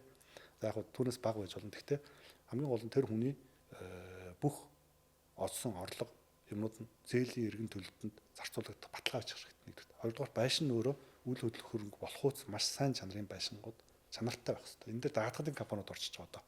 Даатгал хийчих өөр над дээр чи. Байшин нь өөрөө те унагч амны орон сууц гэж олигтой үзээгүй учраас одоо нэг хуучны те 50 60-аад оны энэ шар байшингууд төмөр замын шар байшингууд шиг юм нүсэр хөдөлгөөнгүй маш тийм одоо бат бөх те одоо яаж ч гэсэн нурж унахааргүй юм байшинг үйл хөдлөх хөрөнгө гэж үзээд байдаг болохоор хөнгөн чанарын юм байшин гоц айгүй хэцүү байдгиймаа гэдэг юм ойлголттой байдаг. Тэгэхээр энийг өөрчлөөд одоо газар түүний одоо үүсгэж байгаа байлууг нь үнэлээд энийг газар барьцаалал болгоё гэдэг ийм чиг хандлага руу ороод шийдвэрөнд гараад явцсан гэж харж байгаа. Одоо тэгэхээр чиний ярьдаг тэр зээл бол бүр 6% орж ирж шүү. 6% ороод урьдчилгаа ямар нэгэн баталгаа авахгүй газраа үзүүлэх гэрчлэгийг үзүүлээд шууд зээл аваад маш өндөр хэмнэлттэй байшин бариад шууд амьдраад тэрнийхээ олсон орлогоо түлшинд тогонд янз бүрийн юм зарцуулахгүй ерөөсөл зээлийн хүндээ төлөөд бушуухан өөрийнхөө хөрөнгө болгоод авна гэдэг юм. Одоо хамгийн хэцүү нь бол үйл хөдлөлийн нөгөө гэрчлэгээ авах чинь заавал одоо суурь нь бетоноор цутгасан байх хэрэгтэй гэдэг нэг юм суурь одоо үзэн шаардлага яваад байна. Гэтэл бол та чинь баг юм хөнгөн байшин байрвал илүү сайн гэдэг. Би бол таныг яг тэр чиглэл ажиллаж байгаа. Энэ дээр илүү одоо яг суурийг бол цутгаж болно шүү дээ. Суурь би яг чимдэн барилт дээр илүү анхаарал дээр нэгж би хэлэх гээд байгаа. Манайх тийм яг манайхан ч өөр ингээд нөгөө банк чинь тэгээ маргааш нь яваад очсон чинь нөгөө байшин байхгүй л явах уу гэдэг маш том асуудал байгаа шүү дээ. Хэн баталгаа гаргах. Тэгэхээр энэ дээр бол даатгалын компаниуд те даатгалын нэгдсэн одоо ийм юмуд явж байгаа.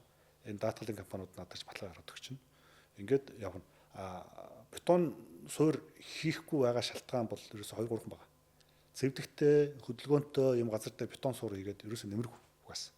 Ингээд манайх чинь мөг цэвдэгтэй нийт улсын газар нутгийн чинь 60-аас 65% цэвдэгтэй байдаг байхгүй. Тэгээ цэвдэгтэй газар дээр бид нар туссан газар нь хийгээсэл зундаа нэг хальт гисэл тэгэл өвөлдөө ингээл хөлдөөл овоогоол ингээл байшин гэж эвдээчих. Тэр энэ хашаа цэвдэгтэй газрын наад үзүүр болох энэ хашаа санзаа манзар яваад хараар ер нь бол эвдрэгөө байшиг ховор штэ. Тэгэхээр энэ дээр шийдэл бол бас тийм олон байхгүй. Маш хөрөнгө оруулалт хийгээд нэлээд гүнзгий 3-4 м ухаад хөрсийн бүрэн сольж ээж бүтэн одоо те 50-60 см цуцаантай бетон цутгаж ээж суур хийгээд тэгээ дээр нь жоохон байшин барих өөрөө хэрэгтэй мөрөхгүй мө гэдэг яриа байгаа. Тэгэхээр энийг гацсан суураар шийдэх юм шийдэл хөнгөн байх нь өөрөө технологийн шийдэл талаасаа болохоос биш үл хөдлөхөр гарахгүй тал дээр тэр технологийн шийдэл талаасаа ямар нэгэн тийм хязгаарлалт байхгүй шаарч байгаа шүү дээ. Нураад унчихгүй л хэрэгтэй байна. Миний ойлгосноор одоо ипотекийн зээл нэлээ илүү их одоо төгөлдөрч чинь те илүү их сайжирж ах шиг байна. Тэгээ энэ дээр таны одоо оролцооч гэдэг юм уу? Яг одоо энэ стандарт хэрвээ батлагдчихвал маш хэрэгтэй байгаад байгаа юм шүү дээ. Тэг яг пассив барилгын стандартыг тэгжиж одоо нөгөө стандартад нийцүүлж ямар нэгэн стандарт мөрдөгдөж угаасаа норм норматив бол байдаг юм байна. Тэрийг мөрдөгдөж нөгөө яриад байгаа ипотекийн одоо 6% зээл амны сууц дээр одоо магадгүй олгодох байх.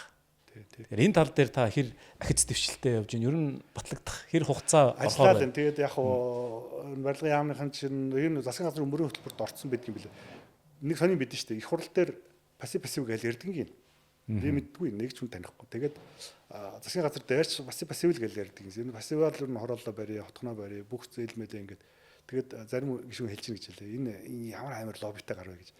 Би нэг хүнтэй ч уулзч үзээгүй гэж. Тэгээд нөгөө чиг хандлага зөв учраас энэ амд амжсан яриагаар шийдэл нь мөн юм байна гэдэг олон олж хардсан байна гэсэн үг байхгүй да. Тэгэхээр наад бол ч өөрөөсөө зээлийнхээ нөхцлүүдийг тэгээд энэ өвлөл хөрөнгийн гаргалгаануудыг бүгдийн сайхан ингээд мэрэгжлийн төвчнөд гаргаад ирж байгаа л гэж бидний оролцоо гэж юу байхгүй болсон. Энэ бол олон улсын нэг угсаас стандарт. Тэгээд дээрэс нь бидний одоо ингээд туршилтын үр дүнд гараад ирчлээ. Энийг бол хэрэгжүүлэх зөв юм байна. Ямар ч эрүүл ухаантай зөвөр сэтгэх юм бол энэ цал руу явна л да. Тэгэхээр энэ аюу хурдтай батлагдах бол гэж бодож байна. Барилгын яам дээр бол одоо пассив стандартаар барьсан хотгон хороолол хий энэ дээр зээл олгоё туршилтын төслүүд хий гэдэг юм том алхмууд хийгдэж явж байгаа юм билээ. Миний мэдхгүй газар шүү дээ. Би бол одоо оролцоо байхгүй шахуу те. Пассив барилгын хүрээлэн гэдэг талаасаа бол бид нар сургалт судалгаагаа хийн, шошгожуулах одоо те баталгаажуулах юмудаа тооцоо судалгаагаа хийгээл явж байгаа гэсэн юм.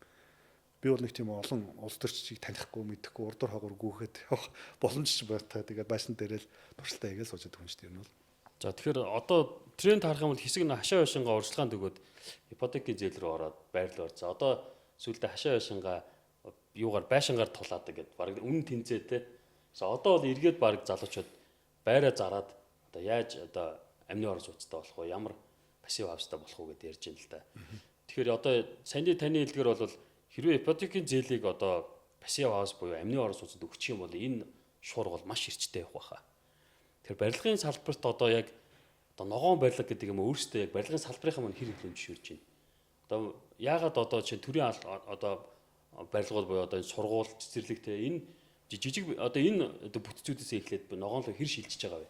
Ер нь одоо барилгын салбар өөрөө ногоон барилга гэдэг юм руу.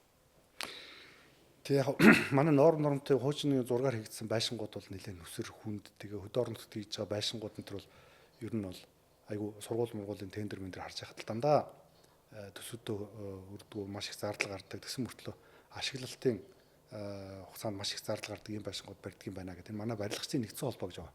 Энэ барилгачдын нэгдсэн холбооны нөхдүүдтэй бид нар бол бас барилгын хүрээлэн бол хамтран ажиллах санамж бичиг гаргаж зурсан. Эдгээр маань яаж ихээр бүх аймаг салбартаа бүх одоо энэ улсын тендерийн энэ хуучин байшингуудыг барьдаг юм хүнд амьдралыг тулцуулсан байхгүй. Маш хүнд улсын тендер аавна, өөрсдөө хөрөнгөөр барьна, үнийн өсөлтөнд нэрвэгдэн, импортын одоо ингээд ковидд нэрвэгдэн гэдэг. Энэ улсууд маань өөрөө одоо ерөөсөд дандаа ногоон амны орон сууц руу орё. Ногоон байшин руу орё гэж бүр шийдсэн. Тэгээ бид нар дээр сургалт авдаг, бид нартай хамтарч ажилладаг байхгүй юу? Саяхан их хурлаа хийлээ. Энэ дээр юу гэж ингэхээр ингэж гэр хороол үүсэх амны орон сууцны зах зээл ч өөрөө хальт тооцоо ихэд 100 их найдын зах зээл. 100 их найд. Тий. 100 мянган айл, 200 мянган айлаар бод. Нэг айл нь 100 саяар бод. Ингээл наац тооч гардаг. Багтаа юм тий. Тий. Багтаа. Тэгээ энэ өөрөө маш том зах зээл өгөөд зүгээр оргуу хоосноос үүсгэж болох юм. Дотоодын одоо тий. Одоо цемент, шавар, бетон, хөвөн ингээ ашиглаад үүсгэж болох value байхгүй та. Нэг айл их чинь л тэгэл хашаа нь зүгээр байжсэн бол яндангуу болоод тэрхийг алдаад тэр айлын газар дээр пад тэгэл амны орон сууц босч байна. Энийг хийдэг мэрэгжлийн улсуудыг бид нэр бэлдгээд явж байгаа. Тэгэхээр энэ өөрөө маш том одоо юмны эхлэл нэг ипотекийн зээл нь уйлж явах хэвээр, чанарын баталгаанууд нь байж явах хэвээр. Дээрээс нэг бац салбар тэр одоо нэг юмнууд нь батлан талт тэр тал юмнууд нь журам батлагдаад ингээ гараад ирэх юм бол энэ өөрөө маш том юмны эхлэл болж байгаа гэж харж байгаа. Тэгээд манай барилгын салбарын бол ногоон нэг ойлгох хувьд тэгэл бүр пассив руу орж ирж байна. Ердийн тэр ногоон эрчим хүчний хэмнэлттэй байшин гэхээс илүү ерөөсөө бие даасан шийдэл өгөх пассив. Ягаад тэгэх хэрэг шүү дээ. Би нэг анзаардаг. Бид нар залуу гэрүүлүүд арга үнт рүү бүр ингээд дэд үтс байхгүй газар руу тогоор цахилгаанаар халаалтаа шийдсэн амны орон сууцны хотгон руу утаанаас цухтаад гарч ийн тэ. Тэг буцаад ороод ир чинь ягаад тэр хүүхдэн сургууль сурдаг байхгүй. Дахиад ороод ир. Тэгэл төгжирнэ. Тэгэл нөгөө байшингаа хайн ашиглалт байхгүй. Тэгэх юм бол одоо яаж юм гэхээр миний санаж байгаагаар энэ жингэлтэй дүүрэг энэ дарихын энэ орчимч гал түлхэхгүй бүс болчихж байгаа байхгүй. Ингээд бүх юм цэгсэрчээ. Энэ бол шууд амны орон сууцны хороол болох. Нягууртай газар байхгүй. Маш гоё нарлуу хартсан аксес сайтай, хөндөрлөө, газар дэрсэлд орохгүй, эрд орохгүй, газар хөдлөлтөнд орохгүй, гал дүмэр байхгүй. Ийм газар дээр газрын үн өснө.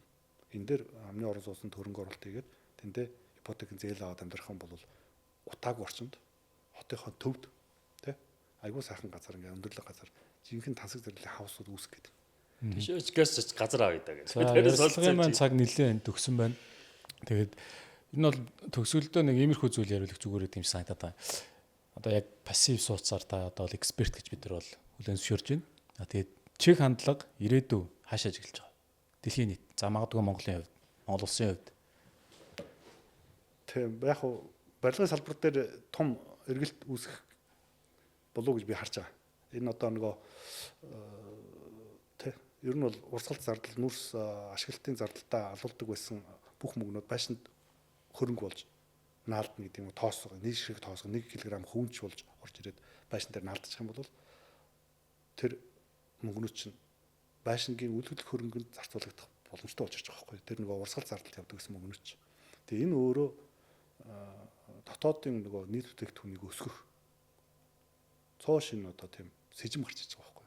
Бид нар ингээд импортоор баах юм оруулж ирээд овоолоод тэгээд гадны тий одоо энэ шил сэлбэдийн төв дээр ингээд баах хятадыг авчирч ажилуулсан ч нэг юм сонин маргаантай юм болоод шүү дээ. Энд чинь Монгол хүмүүсийн төлөв шүү гэдэг. Монгол хүмүүс ч өөрөө value үүсгдэг нэг хэсэг нь байх хэрэгтэй. Өөрийнх хаашаа дотор байшингаа бариад тэр өөрөө хөрөнгө нь тэр дотоодын нийт бүтээгдэхүүнд бүртгэгдэж тий value үүсч чадчих хэрэгтэй. Тэр хүний өөрийнхөө чадах нэмэгдэж явах хэрэгтэй гэдэг ийм талаас дотоодын үйлдвэрлэлээ дэмжсэн, дотоодын барилгачтай дэмжсэн юм амны орон сууцны юм маркетинг шинээр үүсгэх хэрэгтэй гэж бодож байгаа юм. Өндөр барилга бол нэг хэрэгтэй. Гэтэл яг тэр амны орон сууцны тэр 100-аад их найд руу чинь ердийн дор дондог дулам бүгдээр хөрөнгө оруулагч болж орж ирж байгаа. Хашаагаараа, газраараа худалдаа авахч болж орж ирж байгаа. Барилгачин болж орж ирж байгаа. Тэ? Зүгээр гэртээ ингээл гал түлээл өдөржингөө манаач хийгээд суудаг галын одоо тэ боололцсон. Тэгэл нэг улсаас үнгөө оруулж ирсэн нүрсийг түлчгээл ингээс утаа болгоо сууж идэг, агаараа бохирдлуулаад сууж идэг байсан хүн маань эсрэгээр яах нь тэр одоо цаг завыг чинь байшин барихад зарцуулна. Шинэ баригадууд үүсч тий бие биенийхээ байшинг дулаалыг ингээд энэ зөвхөн байшин дулаалах тэр чинь ингээд өөрсдөө чинь одоо судалснаар ногоон орчингоо үүсгэн хашаагаа янзлан үйлдвэрлэл одоо жижиг сажиг аж ахуй эрхлэх боломж. Тэгээд ингээд хашаан дотор чинь юу л эс болов гэж асар их том зах зээл байгаа байхгүй. Зөвхөн байшингаас гадна тий худаг хунар гаргах тэгэл одоо ингээд дахиад нохоо үржүүлэх, ногоо тарих, мод тарих тэгэл одоо юу гэдэг тэр жижигхэн сервис тий одоо goods and service гэж яриад байгаа шүү дээ. Бүтээгдэхүүн бараа бүтээгдэхүүн болон үйлчилгээний энэ маркетинг үүсгэж байгаа байхгүй. Тэгжээж наас мөнгөний оролцоо бол их багтай. Барт одоо тэр мөнгө бол тийм их сонин одоо бид нар тий мөнгөгүй яах юм гэдэг мөнгө шугаад авах. Тэр хүн чинь гарч очиод үйлчлэгээ хийгээд нэг айлыг дулаалаад өглөө цалингаа авлаа. Тэргээрээ би тэр айлын үүсгэсэн ядч нэг өндгийг аваад худалдаж авна. Ингээд энэ чинь зах зээлч өөрөө тэлэх байтал чинь бид нар мөнгө аваад чи хят руу гаргаж чулуудчихад баг хятад авчаад уулж ирээд нэг орон сууц барьдаг.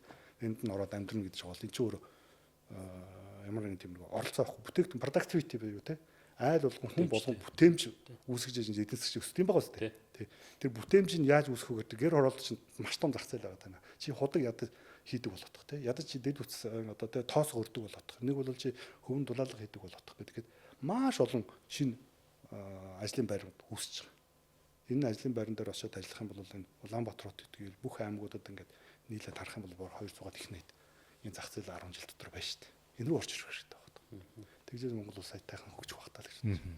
За тэгээ төвшөлт манай нэвтрүүлгийн уламжлалт асуулт байгаа.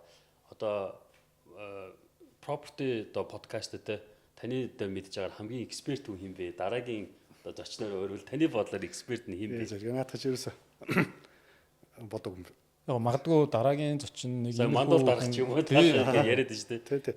Мандуул аягүй сэргэлэн аягүй мундаг залуу. Тэр нөгөө юугаа мэдсэн, эрх мэдэл нь бас төвлөрсөн. Тэгээд дээрэс нь мэдээж нөгөө эдийн засаг санхүү талаасаас мэдлэг зөрөгтэй юм залуу байлаа. Ойлголт сайтай.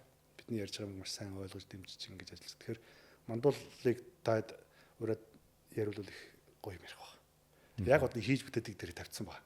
Алаад үг тий, алаад үг гэдэг дээр тавьсан баг.